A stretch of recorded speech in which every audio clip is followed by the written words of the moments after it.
ಜೈ ಶ್ರೀರಾಮ್. ಇವತ್ತು ನಾವು ಗೌಡಪಾದ ಹೃದಯದಲ್ಲಿ ಪೇಜ್ ನಂಬರ್ 167 ಮಾಡಬೇಕಾದ್ರೆ PDF ಆದರೆ 217.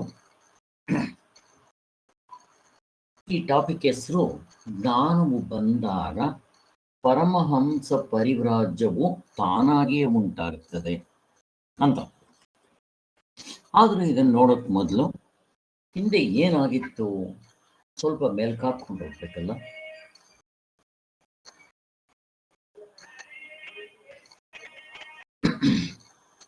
ಯಾರಿಗಪ್ಪ ಈ ತತ್ವ ತಿಳಿಯುತ್ತೆ ಅಂತಂದ್ರೆ, ಯಾರು ಪರಂಪರಾ ಸಾಧನ, ಸಹಕಾರಿ ಸಾಧನ, ನೇರಾದ ಸಾಧನಗಳನ್ನ ಮಾಡಿರ್ತಾರೋ ಅವ್ರಿಗೆ ಮನಸ್ಸು ಸಮಾಧಾನವಾಗಿರುತ್ತೆ.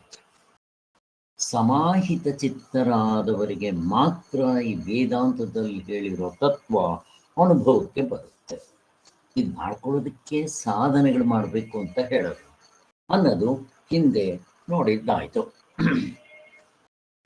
ಹಾಗಾದ್ರೆ ಯಾರಿಗೆ ರಾಗ ಭಯ ಕ್ರೋಧ ಇವುಗಳನ್ನ ಯಾರು ಕಳ್ಕೊಂಡಿರ್ತಾರೋ ಅಂದ್ರೆ, ಕಾಮ ಕ್ರೋಧ ಲೋಭ ಮೋಹ ಮದ ಮಾತ್ಸರ್ಯಗಳನ್ನ ಕಳ್ಕೊಂಡು ಅಂತಃಕರಣದಲ್ಲಿ ಅದರ ಬದಲು ಶಮ ದಮ ಉಪರತಿ ತಿತಿಕ್ಷಾ ಸಮಾಧಾನ ಇವುಗಳನ್ನ ಯಾರು ಕೂಡಕೊಂಡಿರ್ತಾರೋ ಅಂದ್ರೆ ಸಾಧನೆ ಮಾಡಿ ಇವುಗಳನ್ನ ಪಡ್ಕೊಂಡಿರ್ತಾರೋ, ಮನಸ್ಸು ಯಾರಿಗೆ ಶುದ್ಧವಾಗಿರುತ್ತೋ ಅಂದ್ರೆ ಪ್ರೀತಿ, ವಾತ್ಸಲ್ಯ, ಪ್ರೇಮ, ಸಹನೆ, ತಾಳ್ಮೆ, ಅನುಕಂಪ, ಕ್ಷಮೆ, ದಯೆ, ಮೈತ್ರಿ, ಕ್ಷಮಾಗುಣ ಇದು ಯಾರಲ್ಲಿ ತಾಂಡವಾಡ್ತಾ ಇರುತ್ತೋ ಅವ್ರಿಗೆ ಮಾತ್ರ ತತ್ವ ತಿಳಿಯೋದು ಅಂತ ಅದನ್ನು ಹೇಳ್ತಾ ಇದ್ರು. ಅದು ಆಯ್ತು. ಅದರಿಂದ ಇವರೆಲ್ಲ ಆತ್ಮಜ್ಞಾನಕ್ಕೆ ಅಧಿಕಾರಿಗಳು ಅನ್ನೋದಾಯ್ತು. ಇನ್ನ ಈ ಸನ್ಯಾಸಿಗಳಲ್ಲಿ 5 ತರ ಸನ್ಯಾಸಿಗಳು ಹೇಳಿ, ಇಲ್ಲಿ ವಿದ್ವತ್ ಸನ್ಯಾಸಿಯ ವ್ಯವಹಾರ ಕೂಡ ಹೇಳಿದ್ರು. ವಿದ್ವತ್ ಸನ್ಯಾಸಿ ಅಂದ್ರೆ ಯಾರು? ಅವನು ತತ್ವದಲ್ಲಿ ನಿಂತು ಬಿಟ್ಟಿರ್ತಾನೆ. ಉದಾಹರಣೆಗೆ ಯಾಜ್ಞವಲ್ಕರು, ಅದಕ್ಕೆ ವಿದ್ವತ್. ಅವರು ಪಾಸ್ ಆಗ್ಬಿಟ್ಟಿದ್ದಾರೆ, ಮುಕ್ತರ ಆಗ್ಬಿಟ್ಟಿದ್ದಾರೆ, ಮತ್ ಸನ್ಯಾಸ ಯಾಕೆ ತಗೋಬೇಕು ಅಂತ ಪ್ರಶ್ನೆ ಬರುತ್ತೆ. ಅವ್ರು ಕಂಡುಕೊಂಡಿರೋ ತತ್ವವನ್ನ ಸಂಸಾರದಲ್ಲಿ ಇದ್ರೆ ಅಡಚಣೆ ಅದು.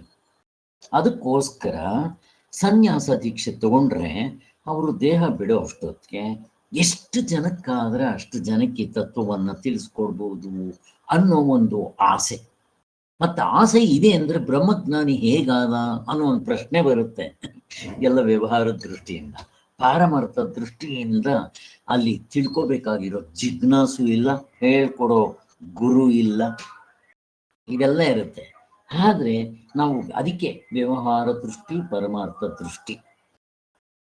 ನಮ್ಮ ವ್ಯವಹಾರದಲ್ಲಿ ತಗೊಳ್ರಿ, ಈಗ ಒಂದು ಮಾಲ್ನಲ್ಲಿ 1ಕ್ಕೆ 4 2 ಫ್ರೀ ಅಂತ ಬೋರ್ಡ್ ಹಾಕಿದ್ರು ಅಂದ್ರೆ ನಾವು ಅದನ್ನು ಉಪಯೋಗಿಸ್ಕೊಂತೀವಿ. ಮತ್ತೇನ್ ಮಾಡ್ತೀವಿ? ನಮ್ಮ ಸ್ನೇಹಿತರಿಗೆಲ್ಲ ಫೋನ್ ಮಾಡಿ ಹೇಳ್ತೀವಿ, ನಮ್ಮ ಗ್ರೂಪ್ಗಳಲ್ಲೆಲ್ಲ ಅದನ್ನ ಪ್ರಚಾರ ಮಾಡ್ತೀವಿ. ಹಾಗೆ ಬ್ರಹ್ಮಜ್ಞಾನವನ್ನ ತಿಳ್ಕೊಂಡ್ಮೇಲೆ ಅರ್ರೇ ಇದು ಪರ್ಮನೆಂಟ್ ಸೊಲ್ಯೂಷನ್, ನಾನ್ ಮಾತ್ರ ತಿಳ್ಕೊಂಡ್ರೆ ಆಗುತ್ತಾ?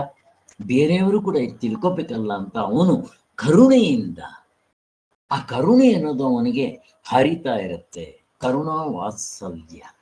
ಅವನು ಮಿಕ್ಕಿದವರು ಎಲ್ಲರಿಗೂ ತಿಳಿಸೋದಕ್ಕೆ ಪ್ರಯತ್ನ ಮಾಡ್ತಾ ಇರ್ತಾನೆ, ಅಸಹಜ ಅಂತ ಹೇಳ್ತಾರೆ. ಇನ್ನ ವಿದ್ವತ್ ಸನ್ಯಾಸಿಯ ವ್ಯವಹಾರ ಕೂಡ, ವಿಚಾರ ಕೂಡ ಹೇಳೋದು.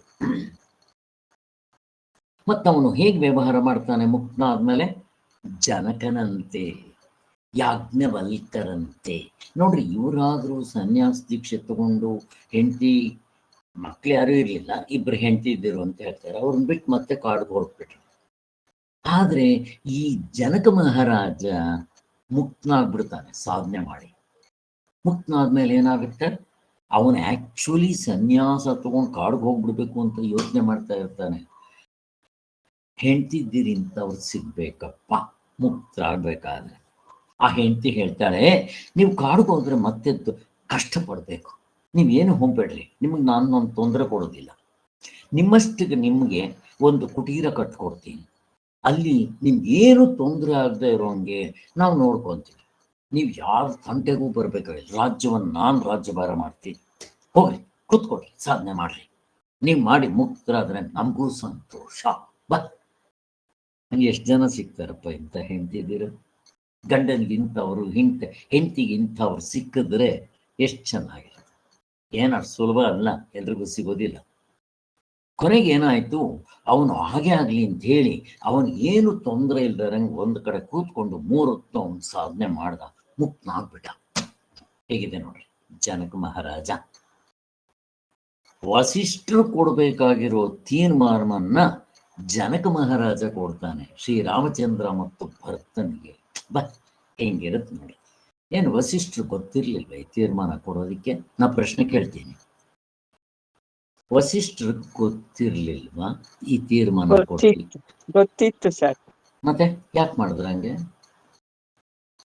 ಅವ್ರು ಏನ್ ಮಾಡ್ತಾರೆ ಗೊತ್ತಾ, ಅವರೇ ಕೊಡ್ಬೇಕು ಅಂತ ಹೋಗ್ತಾರೆ. ಅಷ್ಟರಲ್ಲಿ ಜನಕ ಮಹಾರಾಜ ಬರ್ತಾನೆ ಆ ಸಭೆಗೆ.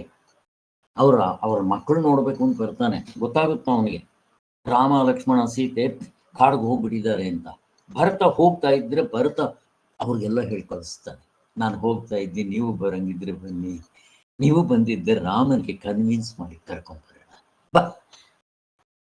ಆ ಭರತನ ತ್ಯಾಗ ಬಾ, ನನಗನ್ಸುತ್ತೆ ಲಕ್ಷ್ಮಣ ಮತ್ತೆ ರಾಮನಿಗಿಂತೂ ಹೆಚ್ಚು ನನಗನ್ಸುತ್ತೆ ಎಷ್ಟೋ ಸಲ. ಎಂಥ ತ್ಯಾಗ! ಇವರಾದ್ರೂ ಕಾಡ್ಗೆ ಹೋದ್ರು, ಲಕ್ಷ್ಮಣ ತನ್ನ ಹೆಂಡತಿಯನ್ನು ಬಿಟ್ಟು ಕಾಡ್ಗೆ ಹೋಗಿದ್ದ.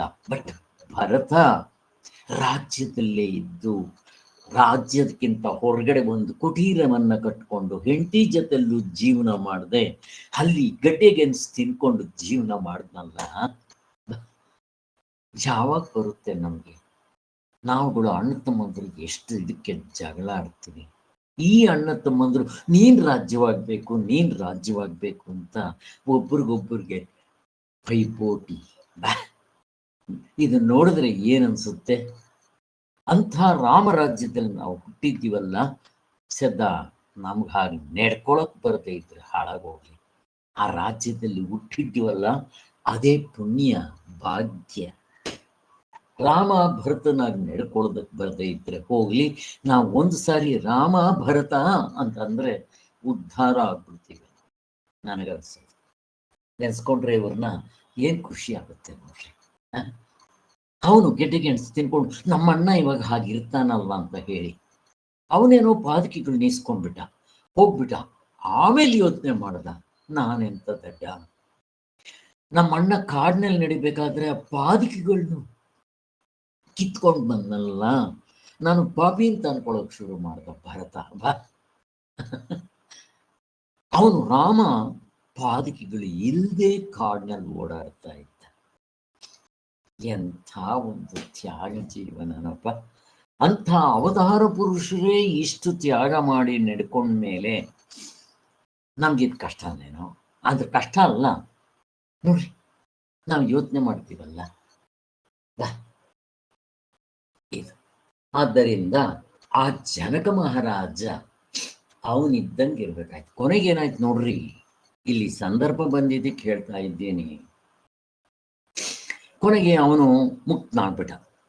ಮುಕ್ತನಾದ ಮೇಲೆ ನೋಡ್ರಿ, ಇವಾಗ ನಿಮ್ಮ ಸಾಧನೆ ಮುಗೀತು, ನೀವು ನಮಗೆ ಮಕ್ಕಳಿಲ್ಲ, ನೀವು ಹೀಗೆ ಇದ್ಬಿಟ್ರೆ ರಾಜ್ಯ ಬೇರೆಯವ್ರ ಪಾಲಾಗ್ಬಿಡುತ್ತೆ, ಮತ್ತೆ ಅದನ್ನು ನೋಡ್ಕೊಳ್ಳೋರು ಯಾರು ಇರಲ್ಲ. ಮತ್ತೇನು ಮಾಡಬೇಕು? ನಮ್ಮ ಮಕ್ಕಳಾಗಿ ಮತ್ತೆ ಅಂಥ ಮಕ್ಕಳು ರಾಜ್ಯವನ್ನು ಆಳಿದ್ರೆ ಎಷ್ಟು ಚೆನ್ನಾಗಿರುತ್ತೆ ಅಂತ ನೋಡ್ರಿ. ತಿರ್ಗಾ ಅವನು ಬಂದಿದ್ದೆ ತನ್ನ ಹೆಂಡತಿ ಜೊತೆಯಲ್ಲಿ ಸೇರಿ ಮಕ್ಕಳ ರಾಜ್ಯವನ್ನ ಮಾಡ್ತಾರೆ. ಅದಕ್ಕೋಸ್ಕರ ಅವನು ರಾಜ್ಯದಲ್ಲಿದ್ರೂ ಮುಕ್ತನಾಗಿದ್ದ. ಅದಕ್ಕೆ ನಾವು ಮನೆ ಮಠ ಬಿಟ್ಟು ಹೋಗ್ಬೇಕಾಗಿಲ್ಲ. ಬಟ್ ಕಷ್ಟ, ಹೆಂಡತಿದ್ದೀರು ಅಕ್ಕಪ್ಪ ನಮ್ಗಿವ್ರು ಸ್ವಲ್ಪ ಸಹಕಾರ ಮಾಡಿದ್ರೆ ಸಾಕು. ಎಷ್ಟು ಜನ ಮಾಡ್ತಾರೆ ಆ ಥರ ಸಹಕಾರ? ಇದು ಏನಾದರೂ ಇಲ್ಲಿ ನಾವು ತಿಳ್ಕೋಬೇಕಾಗಿರೋದು, ಪುರಾಣಗಳಲ್ಲಿ ನಡೆದಿರೋ ವಿಚಾರಗಳನ್ನ ನಾವು ಮೆಲ್ಕಾಕಿದ್ರೂ ಸಾಕು ಪುಣ್ಯ ಅನ್ನೋದಕ್ಕೆ. ಅದಕ್ಕೆ ಹೇಗ್ಲೆ ತತ್ವದಲ್ಲಿ ನಿಂತವನು ಲೋಕ ವ್ಯವಹಾರಗಳನ್ನ ಮಾಡ್ತಾನೆ ಜನಕ ಮಹಾರಾಜ. ಅಂತ. ರಾಜ್ಯ ಆಳ್ಬೇಕಾದ್ರೆ ಎಷ್ಟು, ಮತ್ತೆ ತಿರ್ಗ ಬಂದಿದ್ದೆ ವಾಪಸ್ ಬಂದು ರಾಜ್ಯವನ್ನ ಆಳ್ತಾನೆ, ಮಕ್ಕಳಾಗುತ್ತೆ, ಅದು ಬೇರೆ. ಆದ್ರೂ ಅವನು ಹೇಗಿದ್ದ, ಅದು ಇಂಪಾರ್ಟೆಂಟ್. 3 ಹೊತ್ತು ಅವನ ರಾಜ್ಯದಲ್ಲಿ ಈ ಋಷಿ ಮುನಿಗಳನ್ನ ಕರೆಸಿ ಬ್ರಹ್ಮಜ್ಞಾನ ಅಂದ್ರೆ ಏನು, ಬ್ರಹ್ಮಜ್ಞಾನ ಮಾಡ್ಕೋಬೇಕಾದ್ರೆ ಏನ್ ಮಾಡ್ಬೇಕು, 3 ಹೊತ್ತು ಇವೇ ಡಿಸ್ಕಷನ್ಸ್ ಅವನ ರಾಜ್ಯದಲ್ಲಿ. 1000 ಗೋವುಗಳನ್ನ ಕೊಡ್ತೀನಿ ಅಂತ ಇವೆಲ್ಲ ಮಾಡ್ತಾ ಇರ್ತಾನೆ. ಜನಕನ ಸಭೆ, ಅಲ್ಲಿ ಯಜ್ಞವಲ್ಕರು ಬಂದಿರ್ತಾರೆ, ಅಲ್ಲಿ ಅವರಿಗೆ 1000 ಗೋವುಗಳು ಕೊಡೋದು, ಇವೆಲ್ಲ ಗೊತ್ತಿದೆ. ಹೀಗೆ ಹೀಗೆ ಜ್ಞಾನದಿಂದ ಎಲ್ಲಾ ಬಗೆಯಿಂದಲೂ ದ್ವೈತ ಸ್ವರೂಪದ ಅನರ್ಥವನ್ನ ಸಂಪೂರ್ಣವಾಗಿ ನಾಶ ಮಾಡಿ ಕಳ್ಕೋಬಹುದು ಅಂತ. ಹೀಗೆ ಅದನ್ನೆಲ್ಲ ಹೇಳಿದ್ದಾಯ್ತು.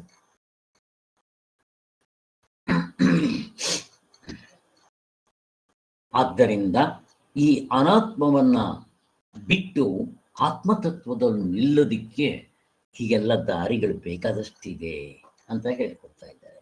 ಹೀಗೆ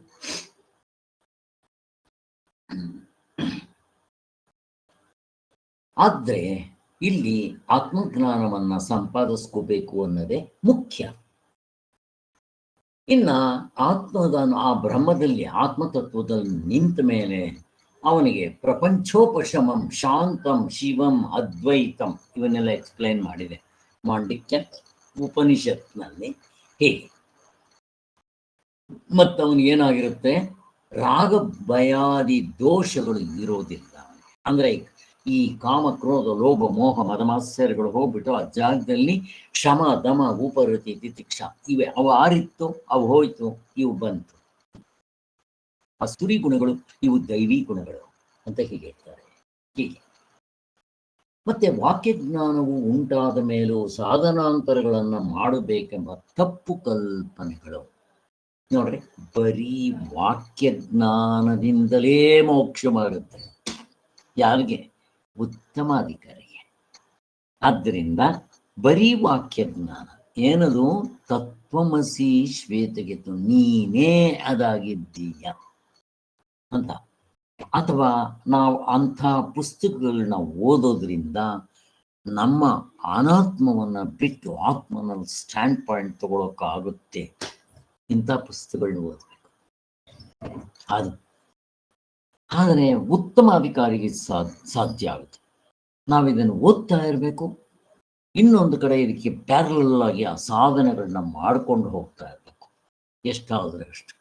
ಇವು ಹೀಗೆ ನಿಜವಾಗ್ಲಿಯೂ ಆ ತತ್ವದಲ್ಲಿ ನಿಂತ ಮೇಲೆ ಮತ್ತೇನು ಮಾಡಬೇಕಾಗಿಲ್ಲ ಅನ್ನೋದು ನಮಗ್ ಗೊತ್ತಿದೆ. ಆದರೆ ಕೆಲವರು ಏನು ಮಾಡ್ತಾರೆ ಅಂದ್ರೆ,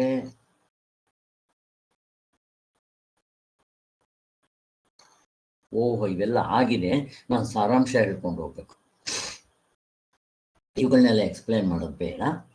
ಹಾಗೆ ವಾಕ್ಯಜ್ಞಾನ ಉಂಟಾದ ಮೇಲೂ ಸಾಧನೆ ಮಾಡಬೇಕು ಅಂತ ಹೇಳಿದ್ರೆ ಹುಚ್ಚುರು ಅಂತ ಶ್ರೀಧರ್ ಅವರು ಉತ್ತರ ಕೊಟ್ಟಿದ್ರು. ಹಗ್ಗ ಅಂತ ಕಂಡ ಮೇಲೆ ಮತ್ತೇನು ಹಾವು ಅಂತ ತಪಸ್ ಮಾಡ್ಬೇಕೇನೋ, ಹಗ್ಗ ಹಾವಲ್ಲ ಹಗ್ಗ ಅಂತ ಏನು ಜಪ ಮಾಡ್ಬೇಕೇನೋ, ಬೇಕಾಗಿಲ್ಲ ಅಂತ ನಮ್ಗೆಲ್ಲ ಸ್ಪಷ್ಟವಾಗಿ ಅರ್ಥ ಆಗಿದೆ. ಹೀಗೆ ಇದ್ರ ಬಗ್ಗೆ ಬೇಕಾದಷ್ಟು ಚಿಂತನೆ ಆಯಿತು. ಇವೆಲ್ಲ ನೀವು ಓದ್ಕೊಂಡ್ರೆ ಇನ್ನೂ ಸ್ಪಷ್ಟತೆ ಬರುತ್ತೆ.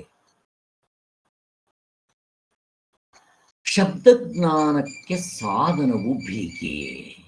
ಶಬ್ದಜ್ಞಾನ, ಈಗ ಏನ್ ಹೇಳ್ತಾ ಇದ್ದೀರಪ್ಪ ನೀವು, ವೇದಾಂತದ ವಾಕ್ಯಗಳನ್ನ ಓದ್ತಾ ಇದ್ರಿ. ಎಂಥ ವೇದಾಂತ ವಾಕ್ಯಗಳು? ತತ್ವಮಸಿ ಶ್ವೇತಕೇತು, ಅಹಂ ಬ್ರಹ್ಮಾಸ್ಮಿ, ನಾನೇ ಬ್ರಹ್ಮನಾಗಿದ್ದೇನೆ, ಸೋಯಮಾತ್ಮ ಬ್ರಹ್ಮ, ಸರ್ವಂ ಕಲ್ವಿದಂ ಬ್ರಹ್ಮ. ಇವುಗಳನ್ನ ಕೇಳ್ತಾ ಇದ್ದಂಗ್ಲೆ ತತ್ವದಲ್ಲಿ ನಿಂತ್ಕೊಂಡ್ಬಿಡ್ಬೋದು. ಬಟ್ ಇದಕ್ಕೆ ಸಾಧನೆ ಬೇಕಾ? ಪ್ರಶ್ನೆ ಕೇಳ್ತಾ ಇದ್ದೇನೆ, ಸಾಧನೆ ಬೇಕಾ? ಯಾರಾದರೂ, ವಿಶಾಲ ಅವರು ಯಾರಾದರೂ ಹೇಳಿ, ಮೀನಮ್ಮ ಅವರು ಯಾರಾದರೂ? ಉತ್ತಮಾಧಿಕಾರಿಗೆ ಬೇಕಿಲ್ಲ ಸರ್, ಆದ್ರೆ ಬೇಕು ಸರ್, ಸಾಧನೆ ಬೇಕು. ಸುಮ್ನೆ ಅರ್ಥ ಗೊತ್ತಾಗುತ್ತಷ್ಟೇ, ಸಾಧನೆ ಇಲ್ದಿರ ನಾವು ಇದ್ರಲ್ಲಿ ಅದೇ ಆಗೋಕ್ ಸಾಧ್ಯ ಇಲ್ಲ ಸರ್. ಆ ತತ್ವನೇ ನಾವು ಆಗ್ಬೇಕು. ತತ್ವಂ ಅಸಿ ಅಂದ್ರೆ ಅದ್ ನೀನೇ ಆಗಿದೀಯ ಅನ್ನೋದು ಅನುಭವ ಸರ್. ವಾಕ್ಯಾರ್ಥ ಬೇರೆ, ಅದ್ರದ್ದು ಅನುಭವ ಬೇರೆ. ಅದೇ ನಾನು ಆಗಿದ್ದೀನಿ ಅನ್ನೋ ಅನುಭವ ಬೇರೆ, ವಾಕ್ಯಾರ್ಥ ಬೇರೆ. ಕರೆಕ್ಟು. ಇನ್ಯಾರಾದರೂ ಹೇಳಿ. ಶ್ರೀಧರ್ ಅವರು, ಏನು ಸಾಧನೆಯಿಂದ ಮೋಕ್ಷ ಆಗುತ್ತಾ ಅಂತ ನನ್ನ ಪ್ರಶ್ನೆ. ಸಾಧನೆ ಮಾಡೋದ್ರಿಂದ ಮೋಕ್ಷ ಆಗುತ್ತಾ ಅಂತ ನನ್ನ ಪ್ರಶ್ನೆ. ಅದು ಸ್ವಲ್ಪ ಅರ್ಥ ಮಾಡ್ಕೋಬೇಕು. ಅದೇ ಸರ್, ನಿಧಿಧ್ಯಾಸನ ಬೇಕೇ ಬೇಕಾಗತ್ತಲ್ಲ ಸರ್. ಈಗ ಸಾಧನೆ ಅಂದ್ರೆ ನಿಮ್ಗೆ ಧ್ಯಾನ, ನಿಧಿಧ್ಯಾಸನ. ಧ್ಯಾನ ಅನ್ನೋದು ನಾವು ಲೆಕ್ಕ ತಗೊಂಡ್ರೆ ಸಾಧನೆ ಅದು. ಬಟ್ ನಿಧಿಧ್ಯಾಸನ ಅಂದ್ರೆ ತತ್ವದಲ್ಲಿ ಇರೋದು. ಸೊ ಸಾಧನೆಯಿಂದ ಬೇಕೇ ಬೇಕು, ಎಷ್ಟಾಗ್ಲೂ ಬೇಕಾಗತ್ತೆ. ಬಟ್ ತತ್ವದಲ್ಲಿ ಒಂದ್ಸಲಿ ಬಂದ ಮೇಲೆ ಅವ್ನಿಗೇನು ಬೇಡ, ಒಳಗೆ ಬಂದ ಮೇಲೆ ಅವ್ನಿಗೇನು ಬೇಡ, ಎಲ್ಲ ಅಲ್ಲೇ ಕಾಣ್ತಾರೆ. ಇಲ್ಲಿ ಸೂಕ್ಷ್ಮವಾಗಿರೋ ಅರ್ಥ ಇದೆ. ಅನಾತ್ಮ ಬಿಡೋದಕ್ಕೆ ಸಾಧನೆ ಸರ್. ಇಲ್ಲಿ ಮೋಕ್ಷ ಮಾಡ್ಕೊಳ್ಳೋದಕ್ಕೆ ಸಾಧನೆ ಬೇಕಾಗಿಲ್ಲ. ಏನ್ ಸ್ವಾಮಿ ನೀವು ಒಂದೊಂದ್ಸಲ ಒಂದೊಂದ್ ತರ ಹೇಳ್ತಿರಲ್ಲ ಅಂತ ಭಾವನೆ ಬರುತ್ತೆ. ಏನ್ ಹುಚ್ಚಿರ ಇದು? ನೀವು ಒಂದ್ಸಾರಿ ಸಾಧನೆ ಬೇಕು ಅಂತೀರ, ಸಾಧನೆ ಮಾಡ್ಬೇಕು ಅಂತೀರ, ಇನ್ನೊಂದ್ಸಾರಿ ಸಾಧನೆ ಬೇಡ ಅಂತೀರ. ಸ್ವಾಮಿ ಹಂಗನ್ಸುತ್ತೆ ನಿಜ. ಇಲ್ಲಿ ಈಗ ನೀವು ಸಾಧನೆ ಅಂದ್ರೆ ಏನಪ್ಪ? ಯಾವುದೇ ಸಾಧನೆ ಮಾಡ್ರಿ, ಅದರಲ್ಲಿ ವಸ್ತುತಂತ್ರ, ಕರ್ತೃತಂತ್ರ ಸಾಧನೆ ಇದೆ. ಕರ್ತೃತಂತ್ರದಿಂದ ಏನಾಗುತ್ತೆ, ವಸ್ತುತಂತ್ರದಿಂದ ಏನಾಗುತ್ತೆ, ಇಷ್ಟು. ಕರ್ತೃತಂತ್ರ ಅಂದ್ರೆ ಮಾಡಬಹುದು, ಬಿಡಬಹುದು, ಬೇರೆ ರೀತಿ ಮಾಡಬಹುದು, ಇಲ್ದ ಮಾಡದೆ ಇರಬಹುದು. ಇವುಗಳು ಮಾಡೋದ್ರಿಂದ ಕರ್ತೃತಂತ್ರ ಸಾಧನೆ.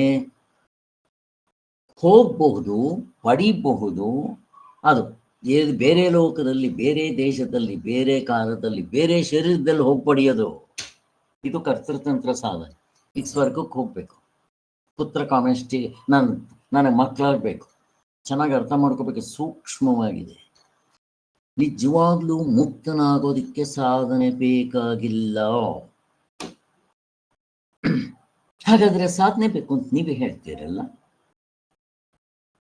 ಅಂತಃಕರಣ ಶುದ್ಧಿ ಆಗೋದಕ್ಕೆ ಬೇಕು. ಈಗ ಕನ್ನಡಿ ಕೊಳಕಾಗಿದೆ, ನೀವು ಅದ್ರ ಹಿಂದೆ ನಿಂತಿದ್ದೀರಾ, ನಿಮ್ಗೆ ಯಾಕೆ ಕಾಣೋದಿಲ್ಲ ಅಂದ್ರೆ ಕನ್ನಡಿ ಕೊಳಕಾಗಿದೆ. ಈಗ ಏನ್ ಮಾಡ್ಬೇಕು? ಕನ್ನಡಿ ತೊಳಿಬೇಕು. ಈ ತೊಳೆಯೋದನ್ನ ಸಾಧನೆ ಅಂತೀರ. ನೀವಿದ್ದೀರೋ ಇಲ್ವೋ? ನೀವು ಆತ್ಮಸ್ವರೂಪರು ಅಲ್ವೋ? ತಿಳ್ಕೊಳ್ಳಿ, ಬಿಡ್ಲಿ, ಆತ್ಮಸ್ವರೂಪ. ಮತ್ತೆ ಆತ್ಮಸ್ವರೂಪ ಆಗೋದಕ್ಕೆ ಏನ್ ಸಾಧನೆ ಮಾಡ್ಬೇಕೇನ? ಈಗ ಇಲ್ದೇ ಇರೋ ಸ್ವರ್ಗನ್ ಪಡೆಯೋದಕ್ಕೆ ಮಾಡ್ರಿ, ಹೋಗ್ಬೇಕು. ಬ್ರಹ್ಮಲೋಕಕ್ಕೆ ಹೋಗ್ಬೇಕಾದ್ರೆ ಇಲ್ಲ, ಹೋಗಿ ಬೇರೆ ಕಡೆ ಹೋಗ್ಬೇಕು, ಪಡೀರಿ. ಮಕ್ಕಳಿಲ್ಲ, ಹೋಗಿ ಪಡಿಬೇಕಾದ್ರೆ ಪಡಿಬೇಕು, ಮಾಡ್ರಿ. ಸಾಧ್ಯ ಸಾಧನ ಮಾಡೋದು ಪಡೆಯೋದು ಚೆನ್ನಾಗಿ ಅರ್ಥ ಮಾಡ್ಕೊಳ್ರಿ. ಬಟ್ ಹೇಳುವಾಗ ಹಂಗೆ ಹೇಳ್ಬಿಡ್ತೀವಿ, ಬಟ್ ಈ ಅರ್ಥ ನಿಮ್ಮ ಮನಸ್ಸಿನಲ್ಲಿ ಪಕ್ಕ ಉಳಿದಿರ್ಬೇಕು. ಇವಾಗ ಬ್ರಹ್ಮಜ್ಞಾನ ಎಂಥದ್ದು? ಹೊರಗಡೆ ಸ್ವರ್ಗಕ್ಕೆ ಹೋಗೋವಂಗೆ, ಬ್ರಹ್ಮಲೋಕಕ್ಕೆ ಹೋಗೋವಂಗೆ ನನಗೆ ಮಕ್ಕಳಿಲ್ಲ, ಇವಾಗ ಹೋಗಿ ಪಡೆಯೋದು, ಆ ಥರ ನಾವು ಪ್ರಶ್ನೆ ಕೇಳ್ತಾ ಇದ್ದೆ. ಬ್ರಹ್ಮಜ್ಞಾನ ಎಂಥದ್ದು? ನಾನು ಇಲ್ಲದೆ ಇರೋದನ್ನು ಹೋಗಿ ಪಡಿಬೇಕಾ? ಏನಿದು? ಏನ್ ಪ್ರಶ್ನೆ ಕೇಳ್ತಾ ಇದ್ದೆ? ಕರೆಕ್ಟು, ಸ್ವತಃ ಸಿದ್ಧವಾಗಿದೆ. ಮತ್ತೆ ಇವಾಗ ಏನ್ ಪ್ರಾಬ್ಲಮ್ ನಿಮ್ದು? ಸ್ವತಃ ಸಿದ್ಧವಾಗಿದ್ರೆ ಪ್ರಾಬ್ಲಮ್ ಏನು? ಶ್ರೀಧರ್ ಅವರೇ ಹೇಳಿ. ಸರ್, ಅದು ಅಜ್ಞಾನ ಸರ್. ದೇಹ ಅನ್ನೋದು ಅಜ್ಞಾನ. ದೇಹದಲ್ಲ ನನ್ನ ಸ್ವರೂಪ ಬೇರೆ. ನನ್ನ ಸ್ವರೂಪ ಅಂದ್ರೆ ಅದು ಜ್ಞಾನನೇ, ಅದೇ ಮೋಕ್ಷ. ಯಾಕಂದ್ರೆ ಅದು ಬಂದ ಮೇಲೆ ನಿಮ್ಗೆ ಕರ್ತೃತ್ವ, ಭೋಕ್ತೃತ್ವ ಏನು ಇರಲ್ಲ, ಅದೇ ಸ್ವರ್ಗ. ಅದಕ್ಕಿಂತ ಇನ್ನೇನ್ ಬೇಕು? ಈಗ ಏನೋ ಹೇಳ್ತಾ ಇದ್ದಾರೆ, ಹೇಳಿ ಕೃಷ್ಣ.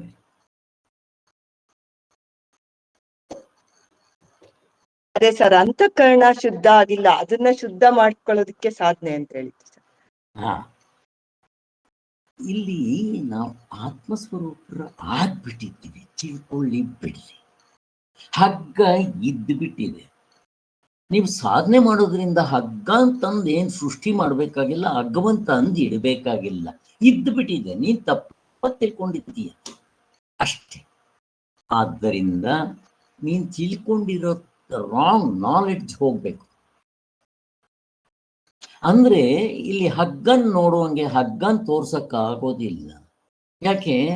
ಆತ್ಮನಿಗೆ ನಾಮ ರೂಪ ಕ್ರಿಯಾ ಗಂಧ ಹೆಂಡತಿ ಗಂಡ ಸಂಸಾರ ಅದಕ್ಕೆ ಕನೆಕ್ಷನ್ ಏನು ಇಲ್ಲ. ಅವನು ಹಿಂದೆ ಇಲ್ಲ ಮುಂದೆ ಇಲ್ಲ ಬಾಲಂಗೋಸಿ ಇಲ್ಲ ಅಚಡ ಇಲ್ಲ ಪಚಡ ಇಲ್ಲ ಮೇಲಿಲ್ಲ ಏನು ಇಲ್ಲದೆ ಇರೋನು. ಆಕಾರ ಇದೆಯೇನೋ ಅವನ್ ದ್ರವ್ಯ ಗುಣ ಕರ್ಮ ಸಾಮಾನ್ಯ ವಿಶೇಷ ಭಾವ ಅಭಾವ ಏನಾದ್ರೂ ಇದೆಯೇನೋ ಅವನಲ್ಲಿ? ಇಲ್ಲ. ಬಟ್ ನಾನೇ ಅದು ಹೇಳಿದೆ. ಆದ್ದರಿಂದ ನನ್ನನ್ನು ನಾನು ತಿಳಿಯೋದಿಕ್ಕೆ ಎಂಥದ್ದು ಬೇಕು ಸ್ವಾಮಿ? ಮತ್ತೆ ಏನ್ ತಪ್ಪು ಮಾಡ್ಕೊಂಡಿದ್ದೀರೋ ಅದನ್ನ ತೆಗೆದಾಕಿದ್ರೆ ಸಾಕು, ಅದನ್ನ ಬಿಟ್ರೆ ಸಾಕು. ಅನಾತ್ಮವನ್ನ ಬಿಟ್ರೆ ಆತ್ಮನಾಗಿರ್ತೀರಾ.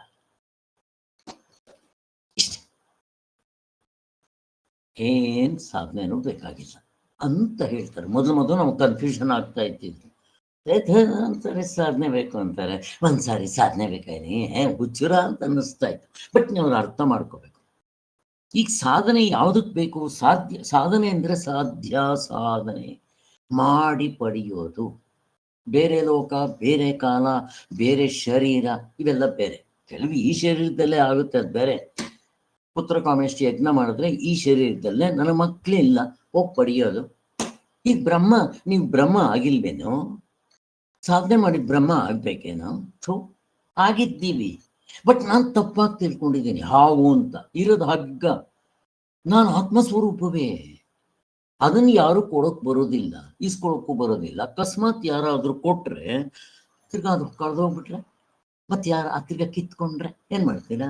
ಅಂತದ್ದೆಲ್ಲ ಅದು ಹೇಗಿದೆ. ಅದಕ್ಕೋಸ್ಕರ ಅಜ್ಞಾನವನ್ನ ಕಳ್ಕೊಳ್ಳೋದಿಕ್ಕೆ, ನಿಮ್ಮ ಅಂತಃಕರಣ ಶುದ್ಧಿ ಆಗೋದಿಕ್ಕೆ, ಏಕಾಗ್ರತೆ ಬರೋದಿಕ್ಕೆ, ಈ ಅಂತಃಕರಣ ಶುದ್ಧಿಯಲ್ಲಿ ಗ್ರಡೇಷನ್ಸ್ ಇದೆ. ಪರಂಪರಾ ಸಾಧನಲ್ಲಿ ಬಾಹ್ಯ ಶುದ್ಧಿ, ಹೊರಗಡೆ ಶುದ್ಧಿ ಆಗುತ್ತೆ. ಇನ್ನ ಸಹಕಾರಿ ಸಾಧನೆ ಮಾಡಿದಾಗ ಅಂತರ್ಶುದ್ಧಿ ಆಗುತ್ತೆ. ನೀವು ಧ್ಯಾನ ಮಾಡಬೇಕು, ಶ್ರವಣ ಮನನ ಧ್ಯಾನದಿಂದ ಮೋಕ್ಷ ಆಗ್ಬೇಕು ಅಂತಂದ್ರೆ ನಿಮ್ಮಲ್ಲಿ ಈ ಸಾಧನೆಗಳು ಪಕ್ಕ ಆಗ್ಬೇಕು. ಯಾವುದು? ಕರ್ಮಯೋಗ ಅಲ್ಲ, ಜಪ ಅಲ್ಲ, ಇವು ಪರಂಪರಾ ಸಾಧನ. First stage. First of all ಇದು ಫಸ್ಟ್ ಸ್ಟೇಜ್ ಅಂದಿದ ತಕ್ಷಣ ಇದು ಹೈಯೆಸ್ಟ್ ಸಾಧನ. ಅದಕ್ಕೆ ಭಗವದ್ಗೀತೆಯಲ್ಲಿ ಕರ್ಮಯೋಗನೇ ಮೊದಲನೇ ಸಾಧನ. ಕರ್ಮಯೋಗ ಮಾಡ್ಬೇಕಾದ್ರೆ ಸತ್ವಗುಣ ಇರ್ಬೇಕು ನಮ್ಗೆ. ಓಹೋ, ಏನು ಅಷ್ಟು ಸುಲಭ ಅಲ್ಲ, ಎಲ್ಲರೂ ಮಾಡಕ್ ಬರೋದಿಲ್ಲ. ಥಿಯರಿ ಹೇಳ್ಬೋದು, ಪಾಯಿಂಟ್ಸ್ಗಳು ಹೇಳ್ಬೋದು, ಪ್ರವಚನ ಬಿಗಿಬೋದು, ಪುಸ್ತಕ ಬರಿಬೋದು, ಬಟ್ ಸಾಧನೆ ಮಾಡೋದು ಬೇರೆ ಇದೆ. ಅವ್ರು ನಡ್ಕೊಳ್ಳೋ ರೀತಿಯಲ್ಲಿ ಗೊತ್ತಾಗ್ಬಿಡುತ್ತೆ. ಆದ್ದರಿಂದ ಇಲ್ಲಿ ಆ ಶುದ್ಧಿ 3 ಹಂತಗಳಲ್ಲಿ ಆಗ್ಬೇಕು. ಮೊದಲನೇದು ಕಾಯ ವಾಚ ಮನಸ ಮಾಡ್ಕೊಂಡು ಮಾಡೋದು, ಕರ್ಮಯೋಗ. ಎರಡನೇದು ಬರೀ ಮನಸ್ಸಿನಿಂದ ಮಾಡುವಂಥದ್ದು, ಯಮ ನಿಯಮಗಳು ಮನಸ್ಸಿಗೆ ಸಂಬಂಧಪಟ್ಟಿರೋದು. ಅಮಾನಿತ್ವಾದಿ ಸಾಧನೆಗಳು ಮತ್ತೆ ಇವೆಲ್ಲ ಮನಸ್ಸಿನಿಂದ ಮಾಡುವಂಥದ್ದು. ದೈವಿ ಗುಣಗಳನ್ನ ಸಂಪಾದನೆ ಮಾಡೋದು, ಸತ್ವಗುಣ ತಮೋಗುಣ, ರಜಗುಣದಲ್ಲಿ ತಮೋಗುಣವನ್ನು ಬಿಟ್ಟು ರಜೋಗುಣಕ್ಕೂ, ರಜಗುಣದಿಂದ ಸತ್ವಗುಣಕ್ಕೆ ಬರಬೇಕಾದ್ರೆ ಇಲ್ಲಿ ಮನಸ್ಸಿನಿಂದ ಮಾಡೋದು, ಕರ್ಮೇಂದ್ರಿಯದಿಂದ ಮಾಡೋದಲ್ಲ. ಅದಾದ ಮೇಲೆ ಇಷ್ಟೆಲ್ಲ ಶುದ್ಧಿಯಾಗಿ ನಿಮ್ಗೆ ಸಾಧನ ಚತುಷ್ಟ ಯೋಗ್ಯತೆ ಬಂದ ಮೇಲೆ, ಆ ಯೋಗ್ಯತೆ ಬಂದಿದ್ರೇನೆ, ನಾನು PhD ಹೋಗ್ಬೇಕಾದ್ರೆ ನಾನು PSc MSc ಆಗಿದೆ, ಬಟ್ ಎಕ್ಸಾಮ್ ಪಾಸ್ ಆಗಬೇಕು. PhDಗೆ ಇಂಟರ್ವ್ಯೂ ಎಕ್ಸಾಮ್ ಇರುತ್ತೆ, ಅದು ಪಾಸ್ ಆಗ್ಬೇಕು. ಅದು ಪಾಸ್ ಆಗಬೇಕು ಅಂದ್ರೆ ನನಗೆ ಸಾಧನ ಚತುಷ್ಟ ಯೋಗ್ಯತೆ ಇಲ್ಲಿ ಆಗಿರ್ಬೇಕು. ಇದು ಆಗಿ ಪಾಸ್ ಆದ್ಮೇಲೆ ನಿಮ್ಮನ್ನ ಶ್ರವಣ ಮನನ ಧ್ಯಾನ, ಎಷ್ಟು ಸ್ಟೆಪ್ಸ್ ಇದೆ ನೋಡಿ. ಈ ಶ್ರವಣ ಮನನ ಧ್ಯಾನದಲ್ಲೂ 3 ಹಂತಗಳು. ಉತ್ತಮಾಧಿಕಾರಿಗೆ ಕೇಳ್ತಾ ಇದ್ದಂಗೆ ಆಗ್ಬಿಡುತ್ತೆ ನಚಿಕೇತ, ಮಧ್ಯಮಾಧಿಕಾರಿಗೆ ತತ್ವಮಸಿ ಶ್ವೇತಕೇತುಗ ಆದಂಗೆ 9 ಸಲ. ಇನ್ನು ಧ್ಯಾನ ಯೋಗ ಭಗವತ್ಪಾದರು ಮಾಡಿದೆ. ಎಷ್ಟು ಕಷ್ಟ ಇದೆ ಇದನ್ನು ತಿಳ್ಕೊಬೇಕು. ಇಷ್ಟು ತಿಳ್ಕೊಂಡ್ಮೇಲೆ ಅದನ್ನ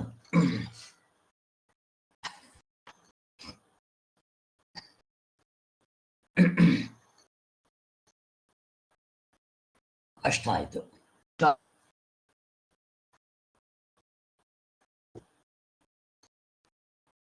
ಈ ಆತ್ಮತತ್ವ ಎಲ್ಲರಿಗೂ ಆಗಿರುತ್ತೆ. ಆದರೆ ನಾವೆಲ್ಲ ಸ್ವಭಾವದಿಂದ ಹೊರಗಡೆ ಇರೋ ವಿಷಯಗಳ ಕಡೆನೇ ನಮ್ಮ ಮನಸ್ಸಿರುತ್ತೆ. ಯಾರ ಚಿತ್ತ ವೈರಾಗ್ಯದಿಂದ ಅಂತರ್ಮುಖತ್ವ ಬಂದಿರುತ್ತೋ, ಹೊರಗಡೆ ಕರ್ಮಗಳು ಬಿದ್ದೋಗಿರುತ್ತೋ, ಹೊರಗಡೆ ಸ್ಥೂಲವಾದ ಕರ್ಮಗಳು ಬಿದ್ದೋಗುತ್ತೆ, ಒಳಗಡೆ ಸೂಕ್ಷ್ಮವಾದ ಕರ್ಮಗಳು ಮಾಡಬೇಕಾಗುತ್ತೆ ನಾವು. ಹಾಗೆ ಸ್ಥೂಲ ಸೂಕ್ಷ್ಮಾತ್ತರ ಹಿಂಗೆ ಈ ಸಾಧನೆಗಳು ಇರಲಿ. ಸೊ ಇವೆಲ್ಲ ಮಾಡಿಕೊಂಡು ಅವನಿಗೆ ಅನ್ಯತಾ ಗ್ರಹಣ, ಸಂಶಯ ಗ್ರಹಣ, ವಿಪರೀತ ಗ್ರಹಣ ಇವೆಲ್ಲ ಹೋಗ್ಬಿಡುತ್ತೆ. ಅದಾದ್ಮೇಲೆ ಏನು, ಜ್ಞಾನಿ ಆದವನು ಹೇಗಿರ್ತಾನೆ? ನಿರಹಂಕಾರಿಯಾಗಿರ್ತಾನೆ. ಅವನಲ್ಲಿ ಕರ್ತೃತ್ವ, ಭೋಕ್ತೃತ್ವ ಇಲ್ಲ, ಜ್ಞಾತೃತ್ವ ಇಲ್ಲ, ಯಾವುದೇ. ಅವ್ರಿಗೆ ಅಹಂಕಾರ ಕಿಂಚಿತ್ತಿರೋದಿಲ್ಲ. ಅಕಸ್ಮಾತ್ ವ್ಯವಹಾರ ದೃಷ್ಟಿಯಿಂದ ಕೆಲವು ಸಾರಿ ಇದ್ರೂ ಅದು ನೀರ್ ಮೇಲೆ ಬರ್ದಂಗಿರ್ಬೇಕು. ಈ ಚಿಟ್ಕೆ ಹೊಡೆದಷ್ಟತ್ರಲ್ಲ ಅವನು ಕೋಪ ಇರಲ್ಲ. ಅಕಸ್ಮಾತ್ ಆತರ ಹೆಚ್ಚು ಕಡಿಮೆ ಆದಾಗ ಏನೋ ಕಣ್ಣಲ್ಲಿ ನೀರು ಬಂದ್ರು ದುಃಖಕ್ಕೋಸ್ಕರ ಅಲ್ಲ, ಅವನು ದುಃಖಕ್ಕೋಸ್ಕರ ಬರೋದಿಲ್ಲ. ನೀವು ನೋಡ್ಕೋಬೇಕು. ಜಸ್ಟ್ 3 ದಿವಸದಿಂದ ನಾನು ನಿನ್ನೆನೂ ಕೂಡ ಹೋಗಿದ್ದೆ ಅಲ್ಲಿಗೆ, ಶ್ರೀರಂಗಪಟ್ಟಣಕ್ಕೆ. ಅದು ಧರ್ಮೋದಕ ಅಂತ ಹೇಳ್ತಾರಲ್ಲ, ನಾವು ನಮ್ಮ ಆಸೆಗೆ ಬಿಟ್ಬಿಡ್ಬೇಕಂತೆ ತಂಗಿ ಮೇಲೆ ಅಥವಾ ಗಂಡ ಮಗ ಎಲ್ಲರೂ. ಅವರು 10 ದಿವಸದವರೆಗೂ ಆ ಸೂಕ್ಷ್ಮ ಶರೀರ 100 ವರ್ಷದವರೆಗೂ ಅಲ್ಲಿ ಜೀವನ ಮಾಡಿರುತ್ತಲ್ಲ, ಅದಕ್ಕೂ ಬಿಟ್ಟು ಹೋಗೋದು ಕಷ್ಟನಂತೆ. ಹೇಗಿದೆ ನೋಡಿ, ಇವು ಅಂತೆ ಕಂತೆ ಕರ್ಮಕಾಂಡದಲ್ಲಿ ಹೇಳುತ್ತೆ, ಕೇಳ್ಕೋಬೇಕು, ನಂಬ್ಕೋಬೇಕು, ಶ್ರದ್ಧೆ ಇರ್ಬೋದು. ಇದು ದಿವ್ಯ ದೃಷ್ಟಿ ಋಷಿ ಮುನಿಗಳು ಕಂಡಿರುತ್ತೆ. ಅದಕ್ಕೆ ಅವ್ರು ಹೇಳಿರೋದ್ರಿಂದ ಜಸ್ಟ್ ವಿ ಶುಡ್ ಅಕ್ಸೆಪ್ಟ್. ಯಾಕೆ ಜ್ಞಾನಕಾಂಡ ನಮಗೆ ಸಾರ್ವತ್ರಿಕ ಪೂರ್ಣ ಅನುಭವದಿಂದ ಅನುಭವಕ್ಕೆ ಬರೋದ್ರಿಂದ, ಇದು ಕೂಡ ಶಾಸ್ತ್ರ, ಅದೇ ಶಾಸ್ತ್ರ ಹೇಳಿರೋದ್ರಿಂದ just blindly we can believe, not blindly. ಅಲ್ಲಿ ಅನುಭವ ಇದೆ ಅಂತ ಹೀಗೆ. ಆದ್ದರಿಂದ ಅದು 10 ದಿವಸ ಸುತ್ತಿ ಅಲ್ಲಿಂದ ಬಿಡಿಸ್ಕೊಂಡು ಮತ್ತೆ ಹೋಗುತ್ತೆ. ಅದಕ್ಕೆಲ್ಲ ಬಂತರಗಳು ಇರುತ್ತೆ. ಇವೆಲ್ಲ ನಾನು ಹೇಳೋದು ಅವರಿಗೆ ಆಕ್ಚುಲಿ 10 ದಿವಸಗಳಲ್ಲಿ ಆ ಕಾರ್ಯ ಮಾಡ್ತಾರಲ್ವ, ತಲೆ ಕೂದಲು ಬೋಡಿಸ್ಕೋಬೇಕು. ಅದರ ಅರ್ಥ ಏನು? ಸನ್ಯಾಸಿಗಳ ಥರ ಜೀವನ. ಅವನು ನಾನ್ ವೆಜ್ ವೆಜ್ ಮುಟ್ಟಂಗಿಲ್ಲ, ಬರೀ ಇವೆ ಸರಳವಾಗಿ ಇದು ಅಂಥವು. ಎರಡನೇದು ಮೌನವಾಗಿರ್ಬೇಕು. 10 ದಿವಸ ಎಲ್ಲಿ ಹೋಗ್ಬಾರ್ದು. ಇವಾಗ ಎಲ್ಲರೂ ವ್ಯಾಪಾರ ಮಾಡ್ತಾರೆ, ಎಲ್ಲ ಮಾಡ್ತಾರೆ, ಅದು ಬೇರೆ. ಯಾಕೆ ಮಾಡಿದ್ರೆ ಇದು? ಅಟ್ಲೀಸ್ಟ್ ಅವನಿಗೋಸ್ಕರ ಮಾಡೋ ಅಂದ್ರೆ ಅಪ್ರಾಣಗೂ ಮಾಡಲ್ಲ. ಅವ್ರ ಅಪ್ಪ ಅಮ್ಮನ ಮೇಲೆ ಪ್ರೀತಿ ಇರೋದ್ರಿಂದ, ಅವ್ರಿಗೆ ಸ್ವರ್ಗ ಸಿಗುತ್ತೆ ಅಂತ ಹೇಳ್ತಾ ಇರೋದ್ರಿಂದ ಅಯ್ಯೋ ನಾನು ಮಾಡ್ತೇನೆ ಅಂತ ಮಾಡ್ತಾನೆ. ಆದ್ರಿಂದ ಇವನಿಗೆ ಸಾಧನೆ ಆಯ್ತು ಇಲ್ವೋ, ಅವ್ರಿಗೆ ಸಿಕ್ತೋ ಇಲ್ವೋ, ಬಿಟ್ಬಿಡ್ರಿ.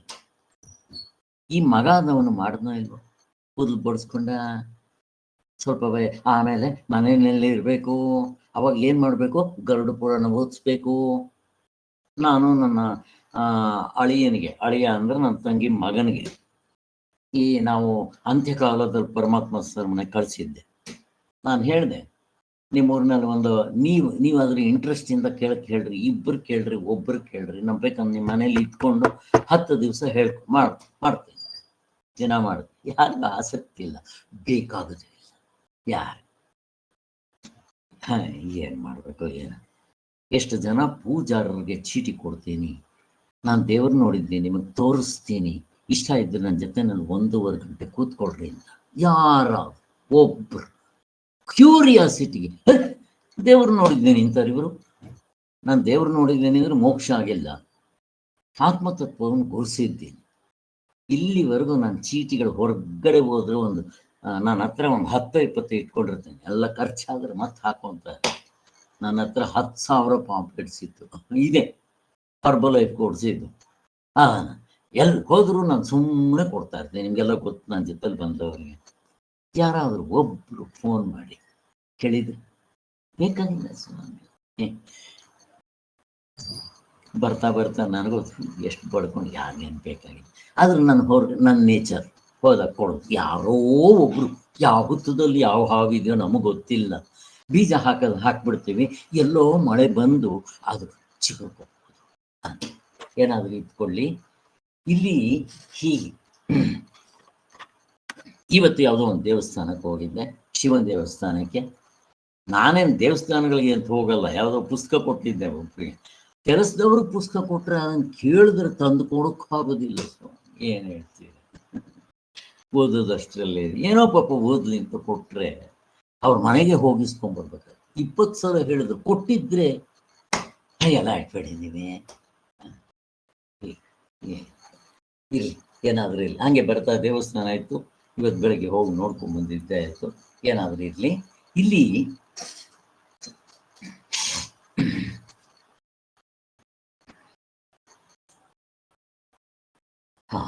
ಓಕೆ, ಜ್ಞಾನಿ ಹೇಗಿರ್ತಾನೆ? ಮುಕ್ತನಾದವನು ನಿರಹಂಕಾರಿ ಅಂತ ಹೇಳ್ತಾರೆ. ಅವೆಲ್ಲ ಆಯ್ತು.